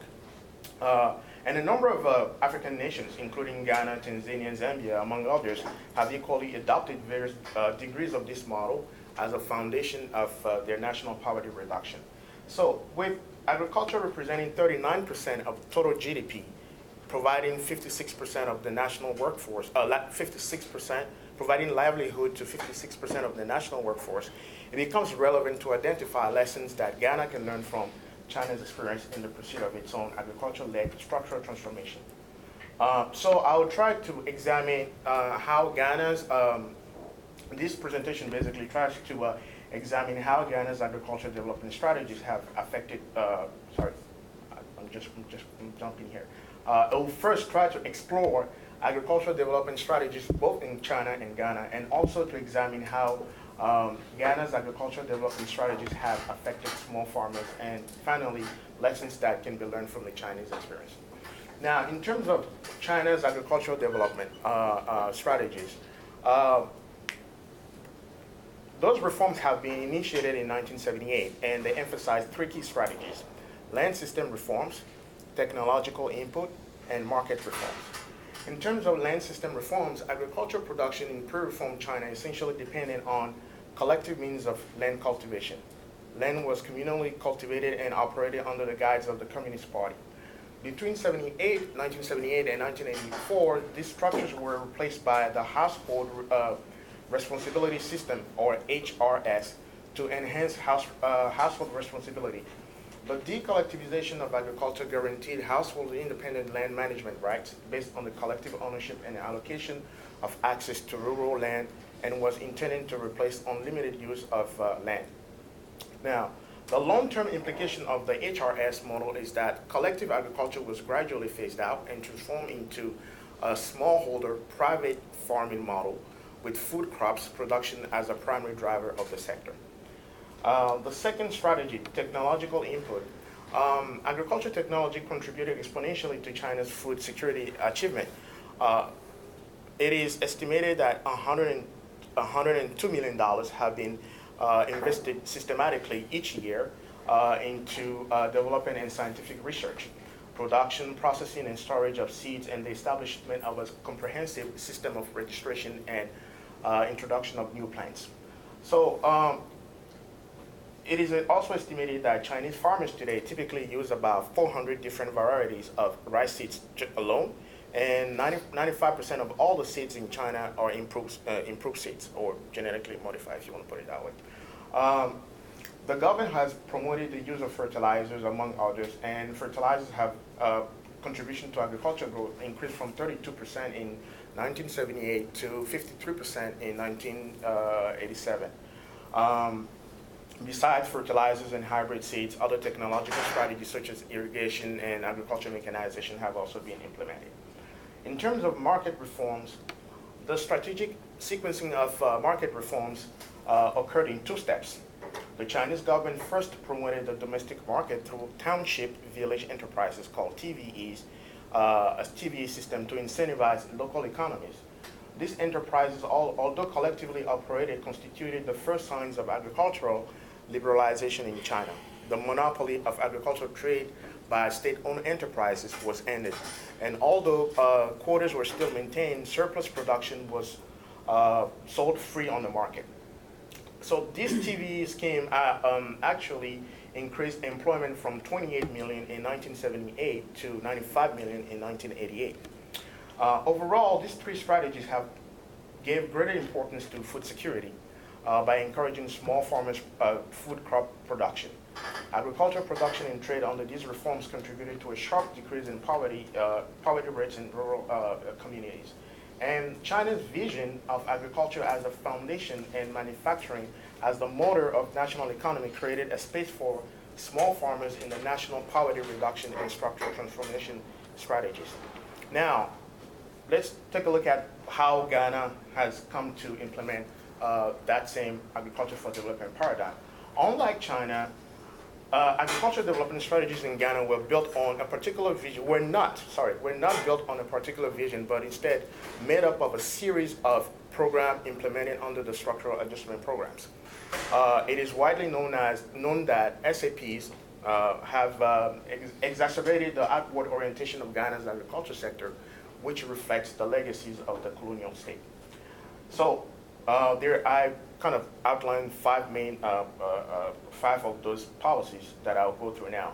The first one is the economic reform program.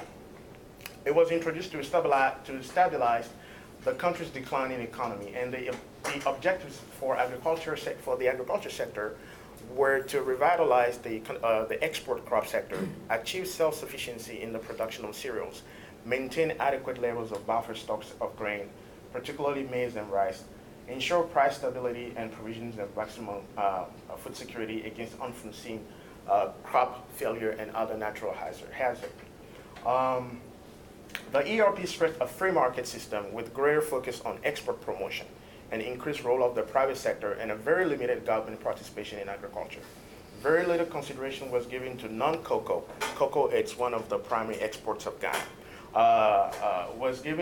Very little consideration was given to non-cocoa small farmers' productivity under ERP. Instead, farm subsidies such as fertilizers and seeds were gradually phased out. Pesticides and farm equipment were completely eliminated. The second program, now I think I have to go through this real fast.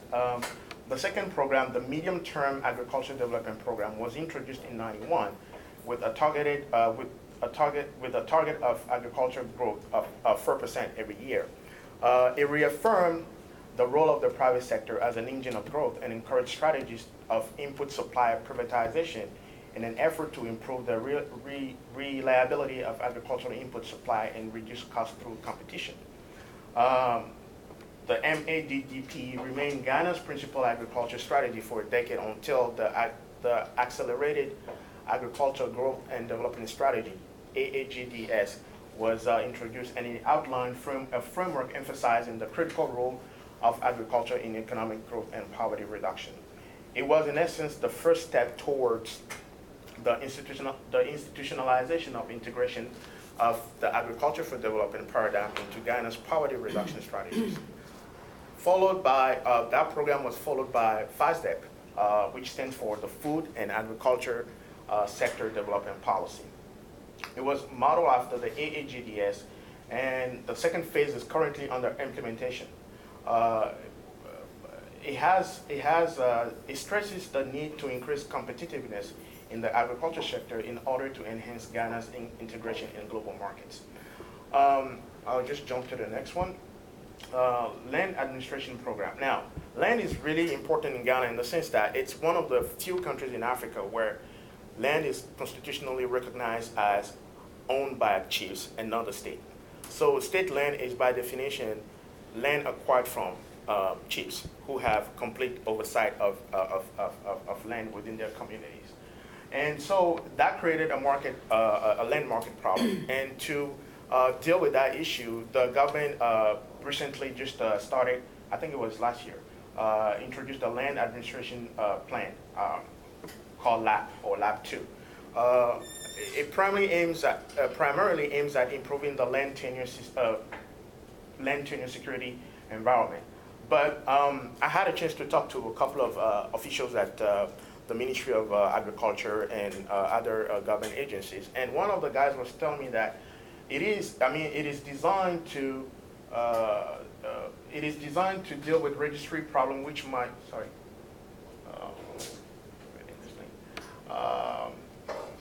okay, a senior official at the Ministry of Land and Natural Resources observed that Lab 2 is designed to deal with registry problems which might hinder land transaction for potential investors. Now, another person told me that if the whole idea is for security of security of tenure, then land reform would mean for the investor coming in to acquire estates for medium or large scale farming and ease of registry of title. It facilitates investment generally, and therefore it could also affect agriculture. So, and then a third, a professor from the University of Ghana in Accra, Legon, mentioned that what land administration reform tends to do is to favor export crops over food crops. So if you have a plantation, it's easy to register, but if you are a farmer and you are farming on a shifting basis, it becomes harder to do so. So overall, land administration reform in Ghana implicitly favors commercial and large-scale agriculture, which logically tends to involve private and foreign capital. As such, land registry reform is very much in keeping with the trends of past reform. Now, the latest program that was just introduced I think it was last September, called the Ghana Commercial Agriculture. It was designed in collaboration with the World Bank, USAID, and the IMF, and it has the principal objective of increasing investors' access to land, improving the investment climate for agribusiness, and developing inclusive private-public partnerships for smallholder farmers. Now, what are the implications for smallholder farmers themselves? what I tried to do was to talk to them so that I can get their take on how they have been affected by just all these policies that I quickly ran through. And interviews with representatives of or members of farmer-based organizations, FBOs, revealed that rather than improving farmers' income and living standards, Ghana's agricultural development strategies are actually changing mentalities. One participant argued that much of what was produced was consumed by us, and only little was sold. But now we are beginning to see farming as a business. Another farmer from the locality, a village called Sota in Greater Accra region, affirmed that along with other farmers of the village, they would like to engage in commercial agriculture to better their own living standard. The chair of the Agriculture Workers Union explained that this phenomenon, adding that public-private partnerships create income disparities within farming communities because those growing crops for international markets earn substantially more. The fact that few outgrowers or contract farmers tend to do better within their respective communities translates into changing priorities, not only in official policies, but in the general psyche of farmers.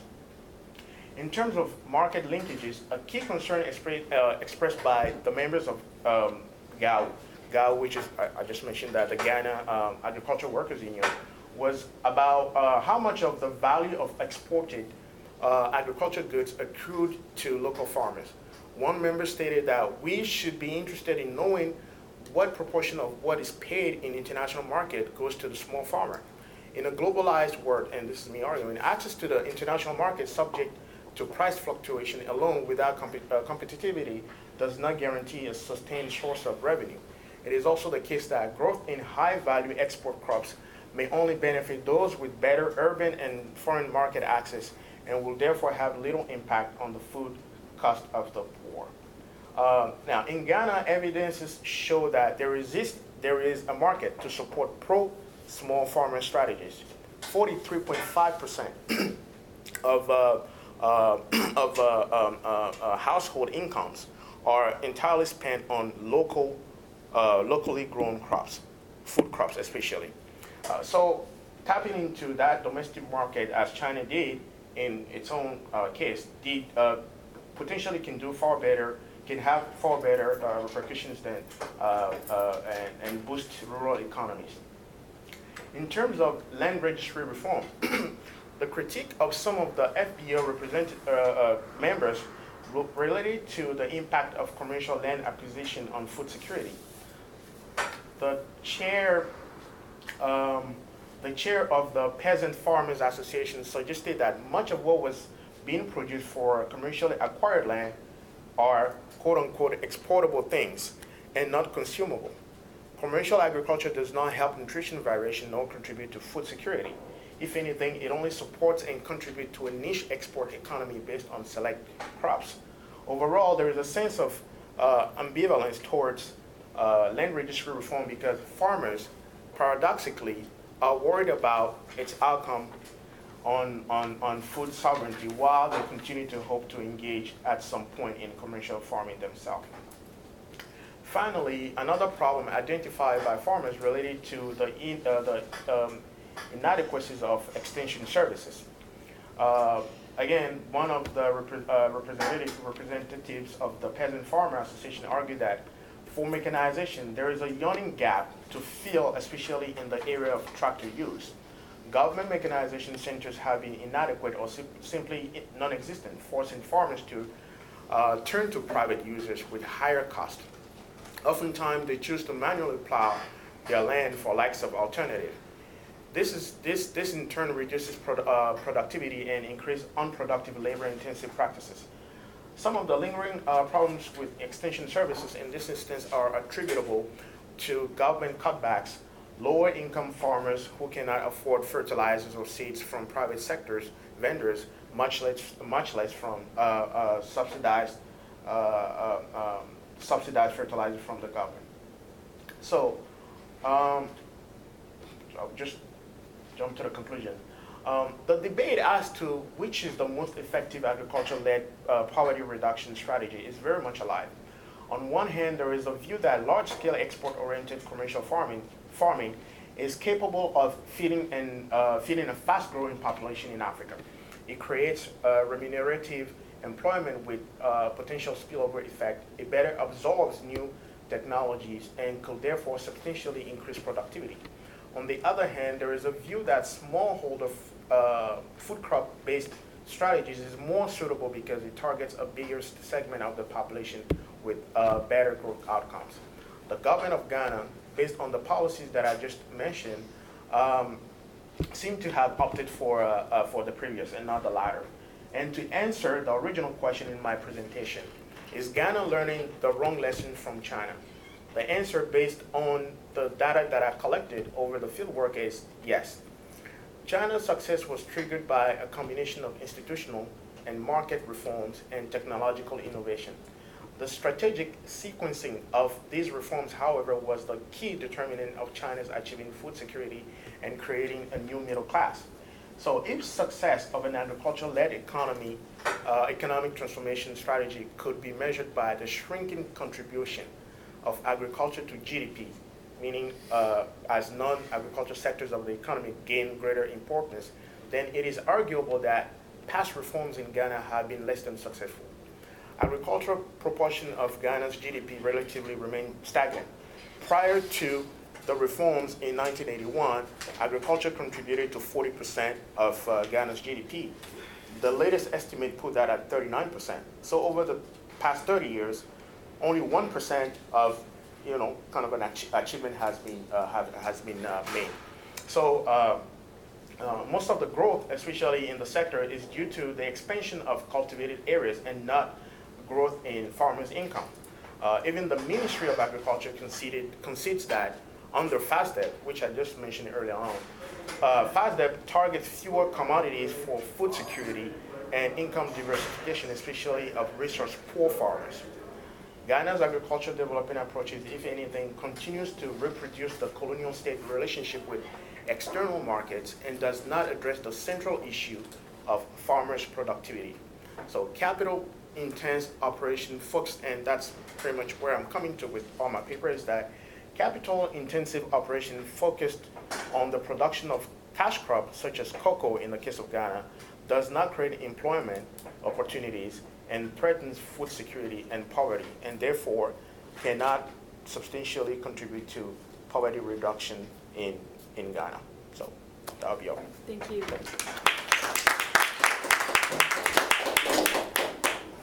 next we have Liam Riley.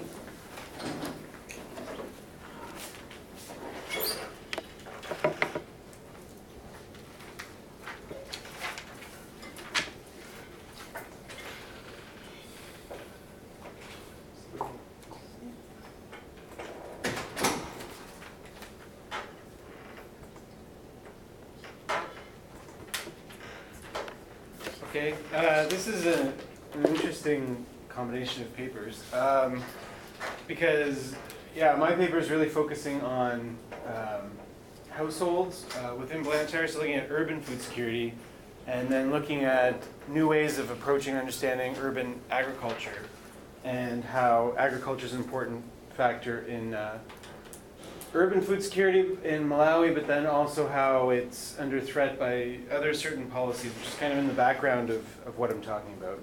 But maybe it'll come up in the discussion because of all these other discussions about agricultural policies and things like that. I know Malawi has it was interesting to hear Lionel's explanation of Ghana's agricultural policies, because Malawi, and Melanie's as well, because Malawi has this agricultural input policy that I don't talk about very much in the presentation, but I do touch on in terms of how it influences certain households. Okay, so I'm going to first introduce the idea of urban food security and then give some sense of Blantyre, where it's located, and the issue of food security there, and then talk about the research methods for my dissertation. So this is a spin-off from my main dissertation, looking at a specific issue of urban households who are cultivating maize on rural customary land. The reason I'm focusing on cultivating maize is because through my qualitative study I found that that was synonymous with the idea of being a feeling that your household is food secure, is having maize at home, and not having to worry about staple food access. And then moving on, talking about these straddling households, so drawing on rural and urban resources simultaneously. So the three concepts that I'm drawing on are in the title: rural-urban linkages, mobilities as capabilities, and then urban agriculture. Just go over those shortly. So this is Blantyre, and it's located in southern Malawi. It's an old city. It was established in the 19th century within the Shire Highlands region, which was developed as a plantation agriculture center under the Nyasaland Protectorate. So just to say that this is a very agriculturally productive area, very densely populated as well. And Blantyre has been Malawi's commercial capital, and it's a mid-range sized city, so just to keep that in mind. A recent study on urban food security in southern Africa found that there was actually a surprisingly high level of food security among low-income households in Blantyre relative to other cities in southern Africa. And that's kind of interesting in the sense that that Malawi has lower income levels in general, and you wouldn't necessarily associate that with having higher levels of food security. But as I'm going to show, it has a lot to do with these other opportunities outside of the formal economy and outside of the commercial food sector for households to access food and become food secure. So urban food security as a concept is rooted in this idea that food, in cities anyway, the availability of food isn't the problem so much as accessibility. So when you start talking about accessibility, then you need to answer questions about household livelihood strategies, entitlements, vulnerabilities, and as I've demonstrated in my dissertation, and I'll talk about a bit here, gender is at the heart of trying to understand those strategies within the household. And I really enjoyed Melanie's discussion of feminist economics and trying to deconstruct these ideas of households and things like that, because that was also very inspirational in how I approached my research.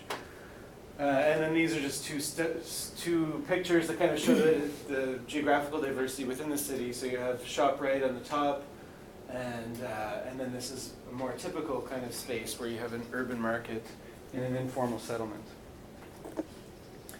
So my methodology was qualitative, and the important thing to point out here is that I wasn't only looking at low-income neighborhoods. I did a spatial sample of 6 different wards, so there were formal and informal areas, middle and low-income neighborhoods. I did these observational exercises, and then in-depth interviews.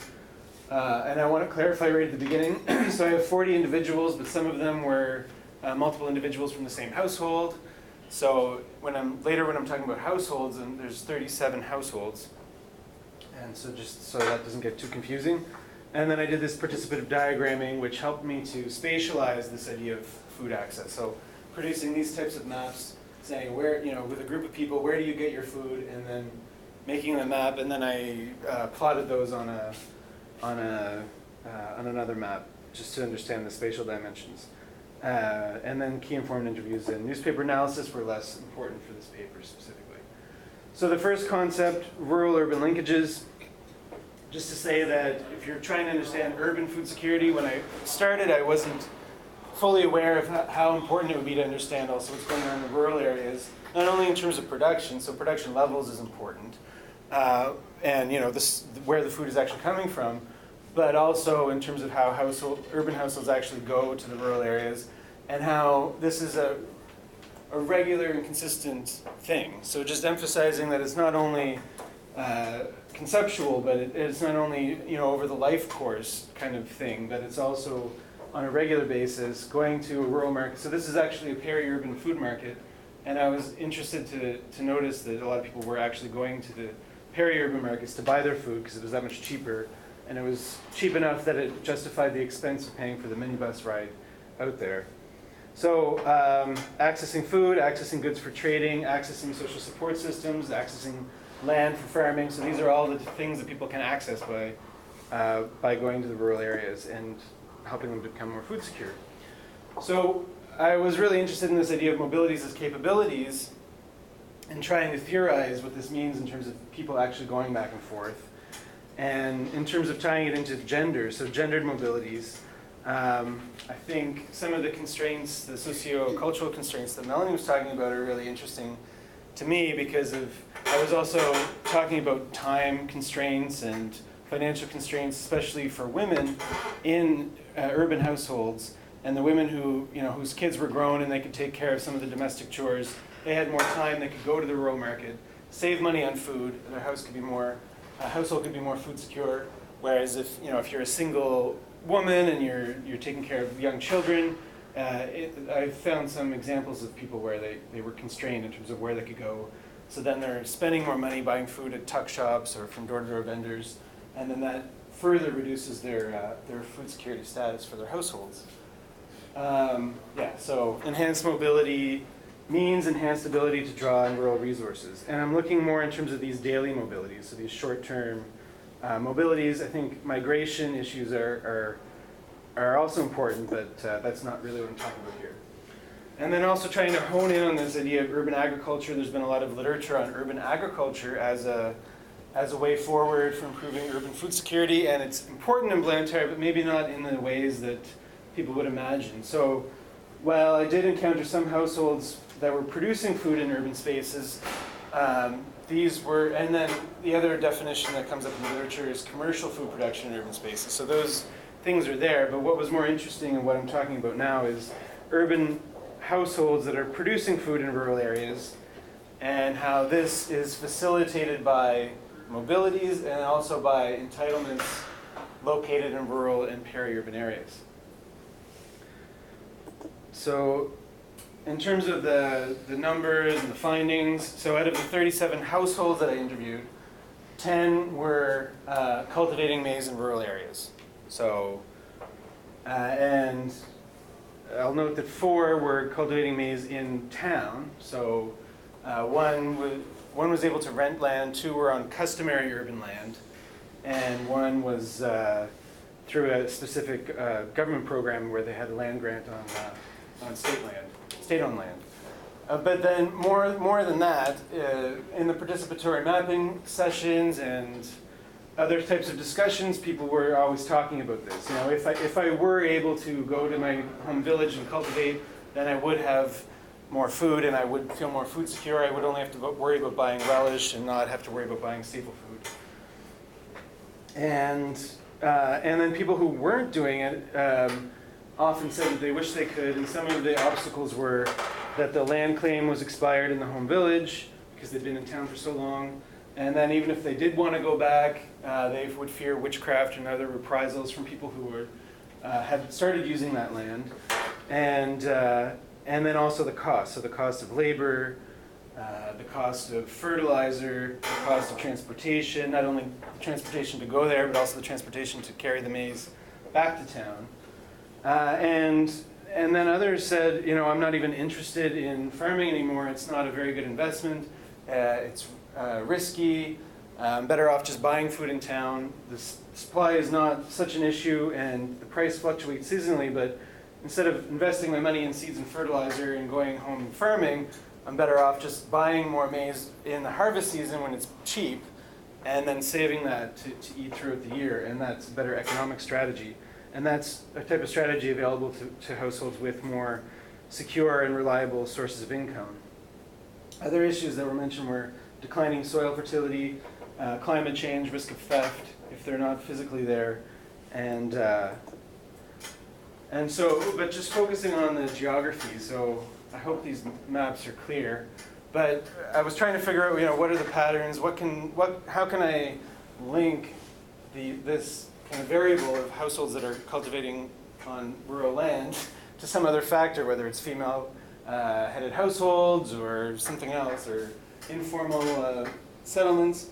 And this was the most clear link. So it's not a very huge sample, but nonetheless it shows this very stark geographical pattern where people from households whose home villages were in the northern and central regions none of them were doing this. It was people in the households in the southern region.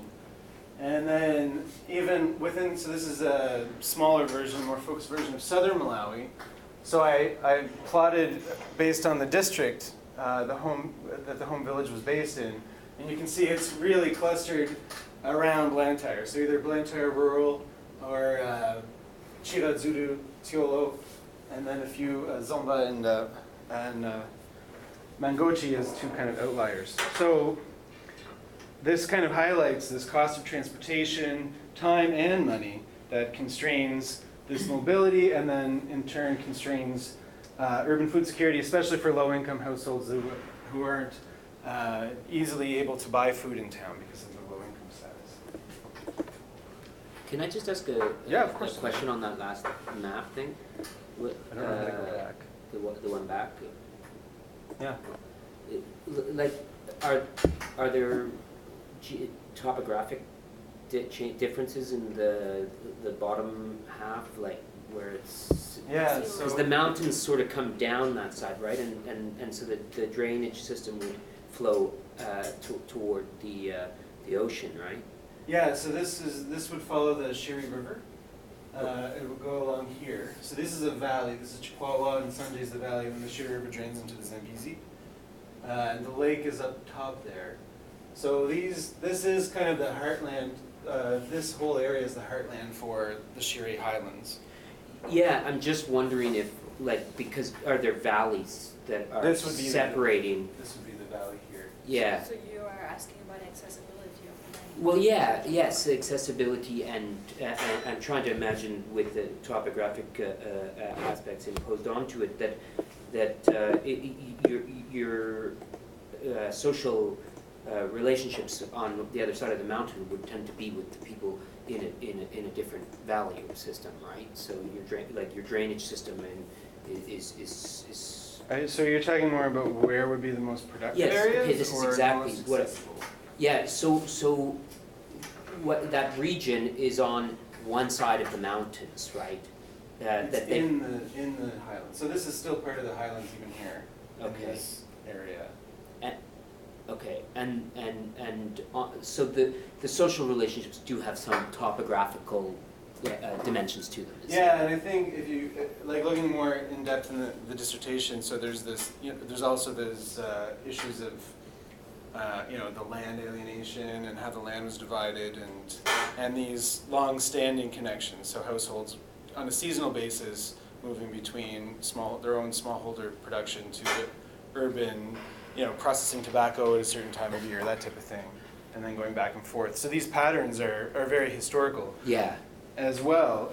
I think, in terms of the agricultural productivity of different areas, I don't know. I don't have as much to say about it. I think just in general. It's all. Yeah. It's that map is helpful for me. I kind of just wanted to see that. So the story that I wanted to bring that brings in the gender and stuff. So I was really interested in these two specific households, and I'm focusing here on one. And in both cases, they were older. They were more well established within the city, and I found them within these formal housing areas.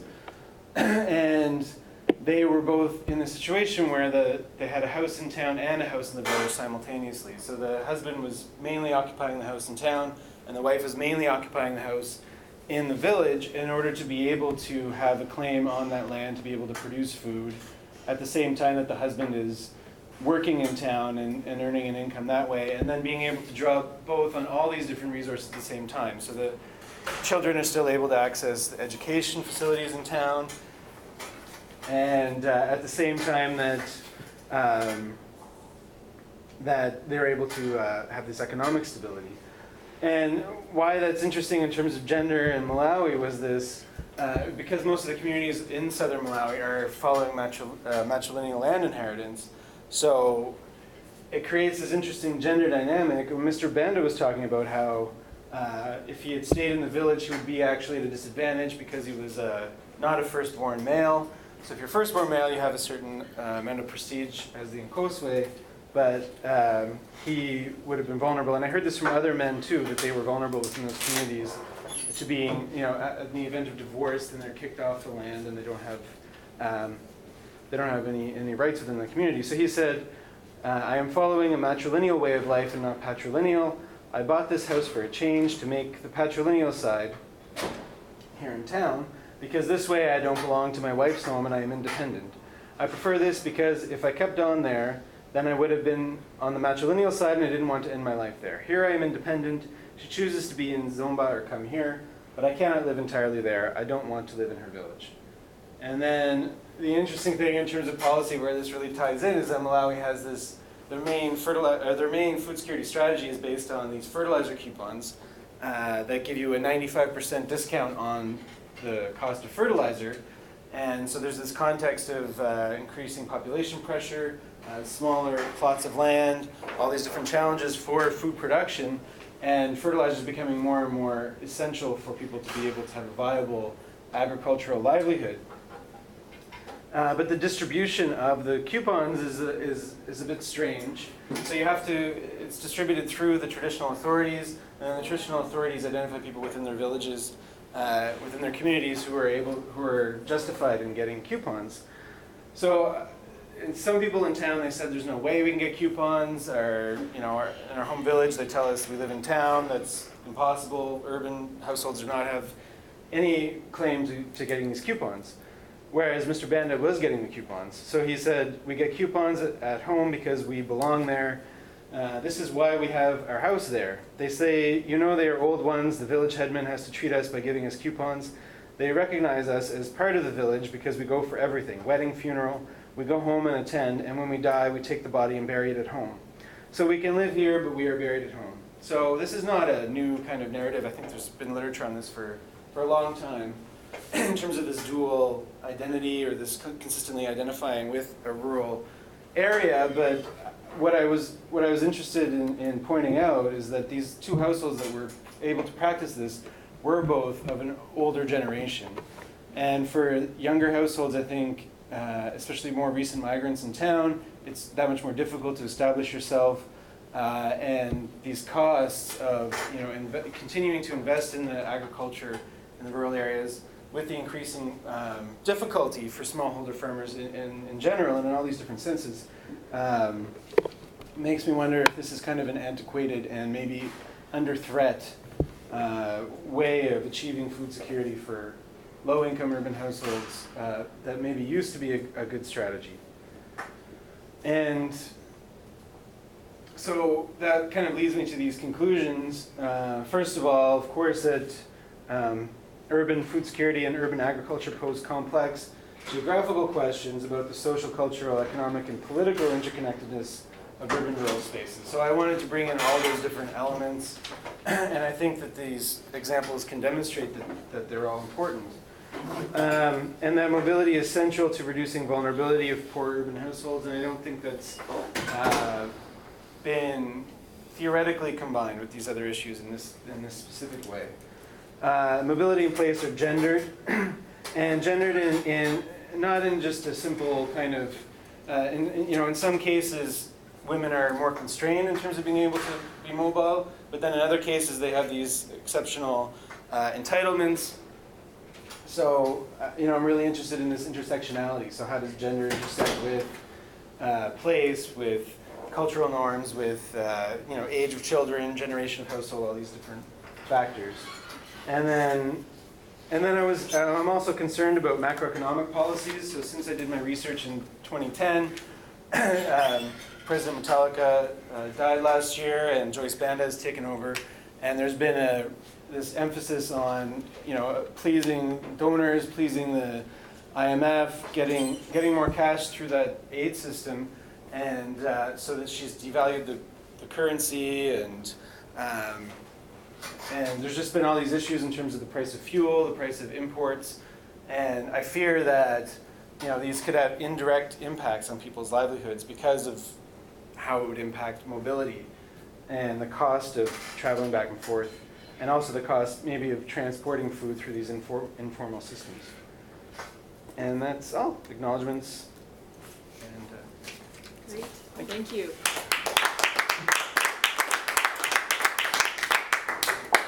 So we have 15 minutes left. Any questions or comments? Yes. What I'll do, if you don't mind, is take 3 questions and then we can answer, and then if there are more questions, continue. Yeah, and for Malawi. Yeah. How big is the population of the city where you conducted your research? Because I'm concerned about the representativeness of your center. Oh, it's not representative. It's indicative of what's going on, but I wasn't doing a survey, so it's a qualitative approach that it was representative in the sense that I was looking at different types of neighborhoods, but it's not statistically representative. But if you had it, yeah. If you can go back to your model. Sure.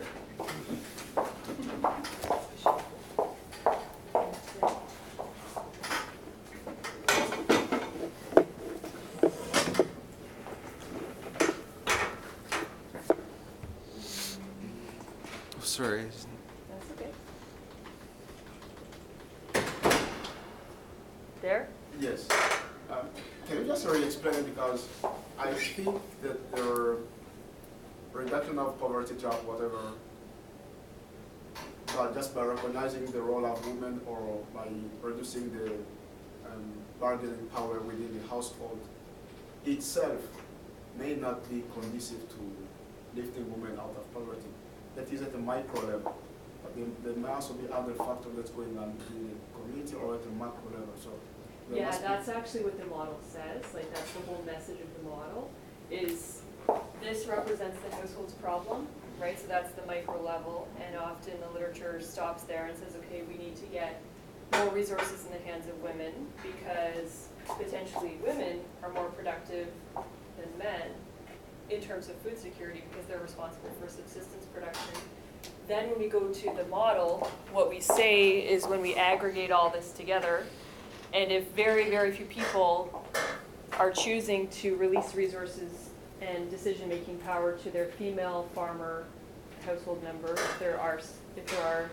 if there's a male and a female member, then that implies that there will be a stigma against a household that chooses to do so, which means we could get a reverting back to that point A,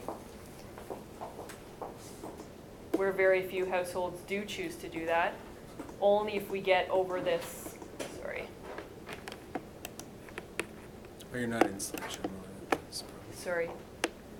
Huh? Did you say something? Oh yeah, are you trying to get to a different slide? Yeah. You're not in slideshow mode, so you have You're to in scroll the- up. Adobe. Right, so unless the social approval of women with decision-making power gets past point B, we'll keep falling back to A. And if agricultural assistance supports socio-cultural initiatives that makes women's work in agriculture more visible, then that implies a shifting downwards of that curve, which means B eventually disappears. So we get rid of the poverty trap. So I think what you're saying, correct me if I'm wrong, is that there are lots of macro factors at play, and that's exactly what the model brings out. Any other questions or comments? Sort of I guess maybe comment / question both for Melanie and for Lionel. For Melanie, I'm not an economist. And although I spent much, I took enough undergraduate economics to know I didn't want to do that. Partly because I guess some of the challenges of developing these types of models and figuring out variables and all those kinds of things. But one of the things I was thinking about is you're talking about sort of the cultural side of things, and the way in which you're talking about tradition seemed to me a little bit static. And it seems to me, I'm sure you're aware that there's a huge literature that talks about the ways in which tradition is continually reconstructed or reproduced through social processes.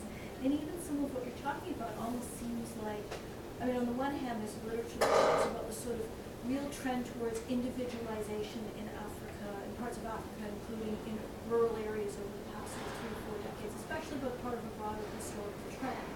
And with that, in the context of an economic crisis, power struggles take place, and that gender may be one of the gender and rural agricultural households may be one of the sites of power struggles, which implies that some of the tradition that's being deployed has to do with a very modern power structure as a struggle, as opposed to sort of older ideas where sort of they're reproduced and re-brought back as a kind of resource. So I'm wondering if that is something that is part of the model and you didn't get time to present it or we didn't see it, or how you work with sort of static and the dynamic of these really complex processes taking place. Lionel, if I understood your paper correctly, part of what you're saying is that Ghana's agricultural model really isn't the same as China's at all. Yeah.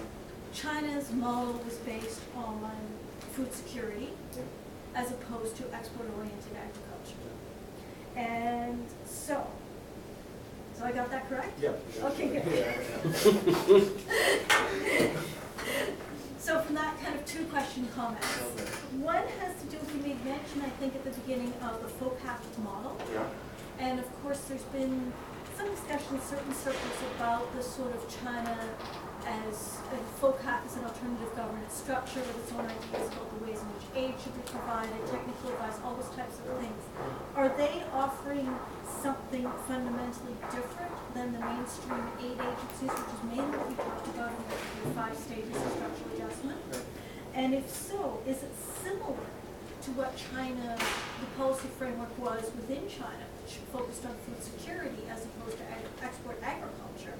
Or is the FOCAP model in Ghana focused on making Ghanaian agriculture export-oriented, more integrated with the Chinese market?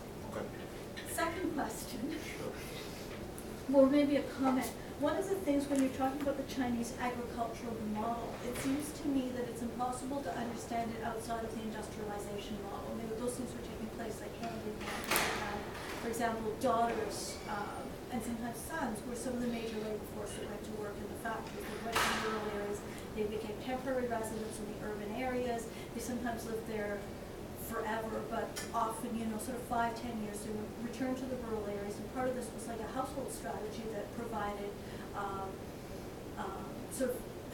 ongoing cash income because children would send money back to the rural areas, as well as sometimes pool of capital that former industrial workers could bring back if they went back to the rural areas that might allow them to improve their farms, to buy households, all those kinds of things. Is there any transferability of that to the Ghana case? Because I think that it's hard to understand what happened in Chinese agriculture by only talking about the agricultural side of things and not the ways in which agriculture was linked to other aspects of the economy. So that's the second question comment slash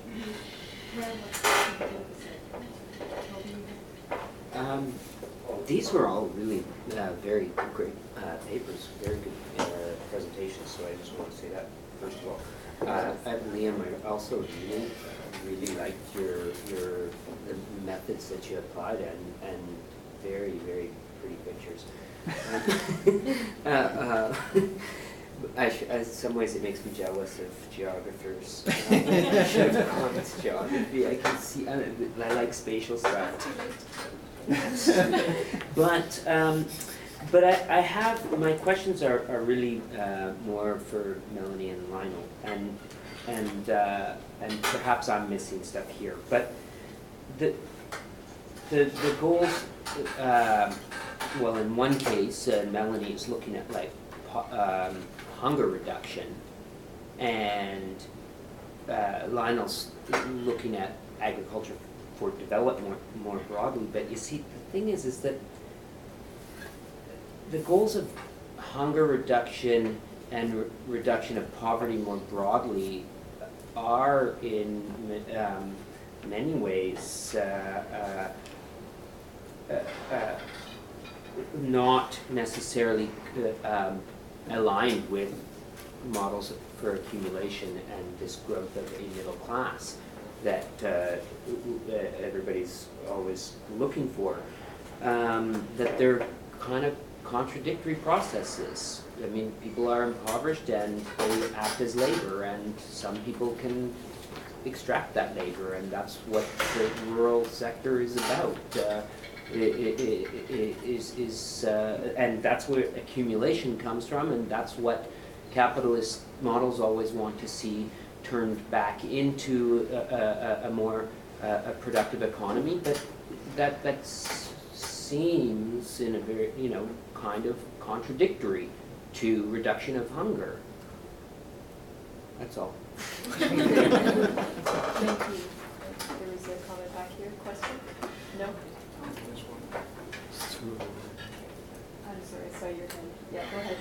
Actually, it's a comment, and I want to build on your comment. Is that I'm not really sure why how much the comparison to China helps. And one of the reasons is I think there's a conflation of, which is I think what Toby's getting at, is there's a conflation of reductions in poverty and rural housing.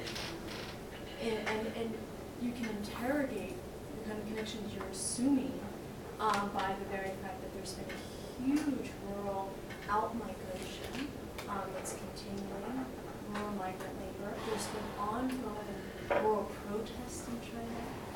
And exactly her point about the model in China is an industrial agriculture model that depends heavily on imports of soy, for instance, because there's been a huge explosion of animal agriculture and unification of the diet.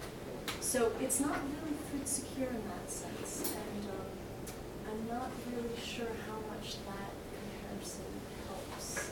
It's a very different situation. It's a very completely different. It's a regional power, has a very different history, the picture you're painting of China as reducing poverty through rural policy that can be problematized in many ways. Eleni, can I just add one second Sure, point that I didn't meant? It's very simple, but I wanted to ask you, in your model there, and I didn't get whether you're factoring in global market contexts. That was. And at the back. Yeah. My ultimate question is, how do you reconcile the successful poverty reduction models of China, Ethiopia, what you're observing in Ethiopia, and Malaysia? And I mentioned Malaysia specifically because the Malaysian poverty reduction model seems to me to have been totally gender insensitive, but was very successful in reducing poverty. I think You said gender insensitive? Yeah. I think in the Chinese case, there's also a sense in which gender was not quite an issue, and yet there was a successful reduction in poverty.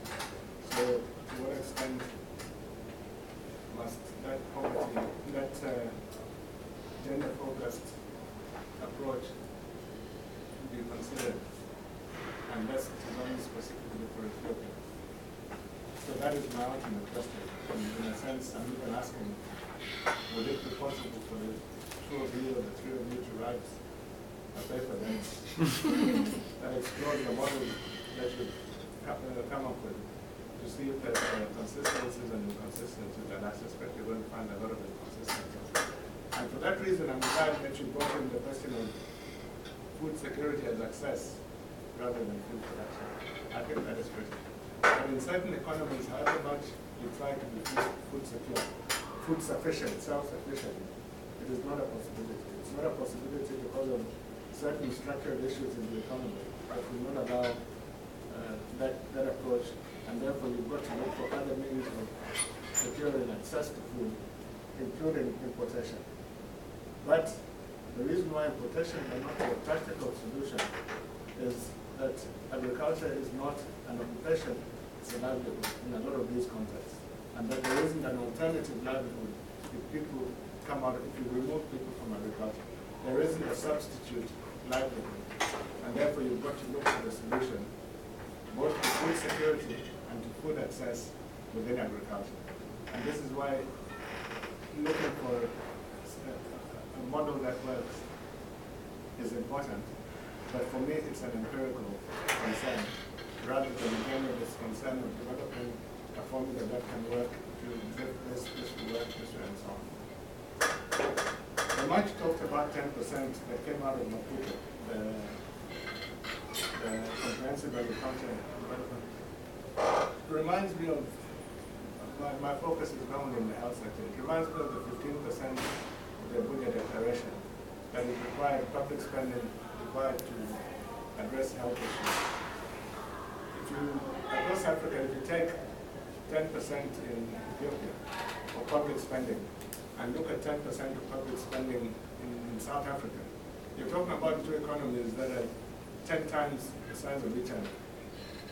So the actual amount of money that that 10% constitutes can be quite different across the African continent. If you analyze that per capita, even in those two countries, once again the difference is massive. If you analyze that on the basis of investment needs for the type of agriculture in Ethiopia compared to the type of agriculture in South Africa, once again there are massive disparities. If you look at the size of agriculture compared to national GDP in countries comparatively across Africa, once again there are massive differences. So these global 10% and 15% that we talk about, for me, are very misleading. If you look at the health sector, for instance, in our country, Kenya, even if we were to achieve the 15% that is agreed on in Abuja, if you look at the structure of health spending, it is highly curative, hospital, and therefore urban-based, rather than preventive, promotive, and rural-based, with a country whose 80% of whose population is rural-based. So even if we were to achieve that 15% health spending ring-fenced for public health, it still wouldn't ensure access because of the structure.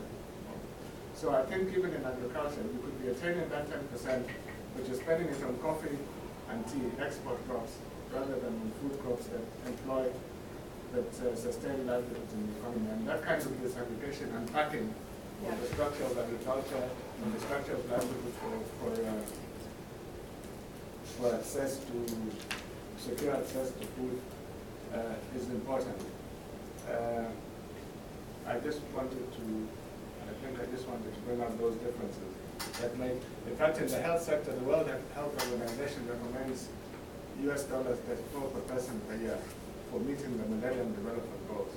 So other than the Abuja 15% that the African countries, sub-Saharan African countries agreed on, if you look at how sub-Saharan African countries are performing against the World Health Organization's US $34, once again, there are massive discrepancies. So a lot of these policies that aspire to attain certain targets, achievements, and so on, need to be very, very... They're one size fits all, and that doesn't always work. Thank you very much, everyone, for your comments. We're officially at the end of our session. So does everyone have 5 more minutes for us to respond? I guess you're free to leave if you want. Okay, so I'll go first really quickly. Okay, Carolyn, you bring up the fact that gender is obviously a dynamic concept. On the ground, it changes all the time, and how I presented it in the model is very individualistic. And you mentioned, your question was basically, is there a more communal representation of gender in the model? And my answer is no, there's not. It's basically a micro model that gets brought up to the macro level, but there's no role for collective action. But the last few slides, which I didn't get to talk about, are what I see as the policy implications of the model, which basically argue for female collective action, which I see as a way of mitigating the sociocultural norms that I discuss throughout the presentation. So I see female farmers' organizations as a way of making women's importance in agriculture more visible, which I hope answers your question. We could talk about it later if you want. Toby mentioned the fact that I guess all 3 of us are talking about an accumulation strategy for bringing about hunger reduction and an increase in productivity, and I think that's a fair point. Except in general, when I think about food security in Ethiopia, I am largely thinking of smallholders that tend to produce for subsistence. And other countries, so Rwanda is a classic example, Ghana was mentioned, are taking an approach where commercialization is the goal and getting farmers to become entrepreneurs and seeing more and more of their surplus sold on the market is the goal. That's not really the case in Ethiopia. The goal of the government is really to get smallholder agriculture moving, and whether that means producing surplus or not is a different story. Did you want to, actually someone else should answer because there's a few more for me, but I'd like to, go ahead. Okay. Well, I mean, in terms of that question, I think the way, you know, the accumulation actually comes not in the form of, you know, the typical neoliberal approach where, you know, you invest and money is taken back, you know, out of the country to somewhere else. In this case, we're talking about increasing farmers' income, right? So the point is that by allowing the market to work, you know, if these farmers actually can make some kind of living, beside the subsistence farming from which they've been making their living, living off of, then that kind of surplus income can be spread around into other sectors of the economy. So in a way, it's debatable. You can debate that view, but again, like I mentioned before, earlier on in my presentation, is that the shift that has occurred was that before the state was in charge of just appropriating money from the agriculture sector to just into industry. Now it seems that they want the farmers to keep that money and make that money, and so it will have better repercussions in terms of providing employments and forward linkages in other sectors of the economy as well. So that's where, yeah. I just had a brief comment from the gentleman's comments at the back. That I find it really interesting that the majority of rural households in Malawi are also net consumers of food and not producing enough to meet their own needs. So I just wanted to make the point. I thought it was interesting what you were saying about access, because it comes up more clearly in terms of looking at urban food security, but it also applies to rural communities, and we can't just assume that because it's a farming household that they're able to produce enough to live off of. So there are these wider questions about access in that context too. Coming to your point about Malaysia versus China versus Ethiopia, you're saying, should we just argue that in general we need these initiatives that draw attention to women's role in farming? I would say no, depends on the context. And in the context of Ethiopia, where 50 to 75% of the work in agriculture, both subsistence as well as for the market, is produced by women, that's why I'm arguing that initiatives, both technical as well as the sociocultural ones, which are neglected, are needed. Whereas in Malaysia, I'm just not sure to what extent women are the primary producers. It could have been that their agriculture transformation was so successful because it was more equal and there wasn't these forms of discrimination that exist in Ethiopia. I'm just not familiar with the Malaysian case, but I imagine that's what's going on there. Okay, any other comments or questions before we wrap up? Yep. I have a quick comment, and I guess it's for you, but I supervise Liam's work, so I know his stuff well, and he'll know where this is coming from. But have we maybe kind of taken apart the household stuff too much? Because there were points in your presentation where it's like women farmers do that, male farmers do this. It's like, yeah, okay, but women farmers and male farmers are in households, and so if the man plows, the woman harvests, like, is that such a big deal? My husband does the laundry and I do the ironing.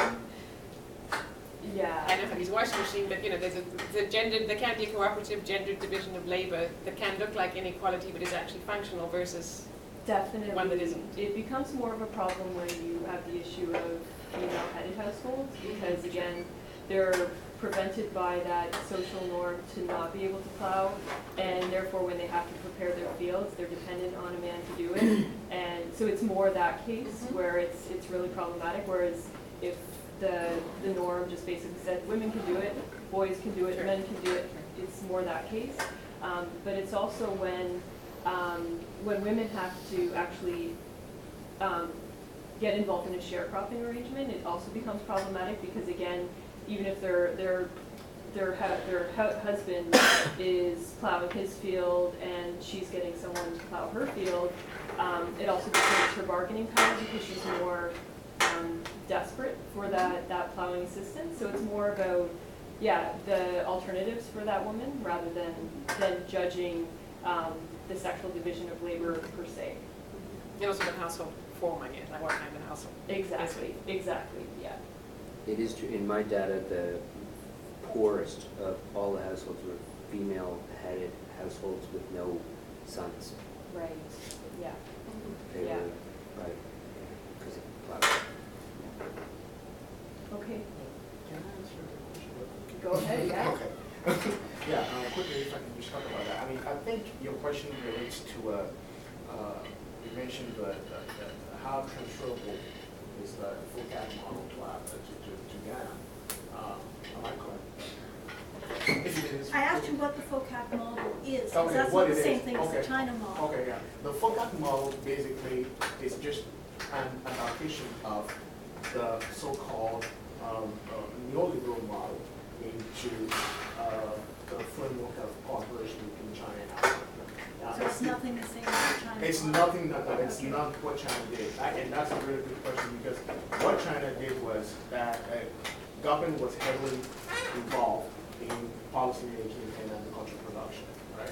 And so it's more of it's been a continuous shift for China in Africa today. And partly because, as you know, they're trying to have some of their companies and firms acquire markets in Africa, especially in agriculture today. So they have completely shifted to that model today, and it's written in the policy document. So it's different. Now, in terms of the transferability, I mean, and the linkage with the industry, right? Yeah. I think it's a bit far ahead, because my paper, I guess you can see here that in the pre-development era in China, we have to remember that before China started its own agricultural development program, it was not the manufacturing-led economy of China that we know today. So what I was looking at is sort of that take off, from what China was an agricultural-led economy, because China once upon a time was an agrarian economy, just like today, and how that process worked out in China and how it could help Africans today. So it's I think you're placing your analysis in the post-reform era, if I'm correct. Like, No, but I'm talking about poverty reduction. So for instance, China's poverty numbers have gone down because it's a huge warehouse for the world. yeah. So that's been happening over the last 30 years. That's a big part of the story. It's not just an agricultural story. Yes, it is. Yes. And so that's one point, is that the China position itself, because it has a huge mass of labor, cheap labor, it's producing everything that we're wearing and everything that we're using today. And that was a process that, through that process, they've been able to reduce poverty. It's not, that's related to rural policy, but it's not synonymous with policy, rural policy measurement. I think there was what I was trying to get at is the idea that you can disaggregate the rural policy from the industrial policy in China. Doesn't make sense to me. Those things, they may not have taken place at exactly the same time, but they were very closely sequenced. They were within about 3 or 4 years of one another, not decades. Well, yeah, I didn't disaggregate that. In fact, I don't know if you recall, but in the presentation I said that agriculture was a foundation of the economy, but manufacture was the motor of the Yeah. So No, but what about for Ghana? Oh. Yeah. That's the bigger point.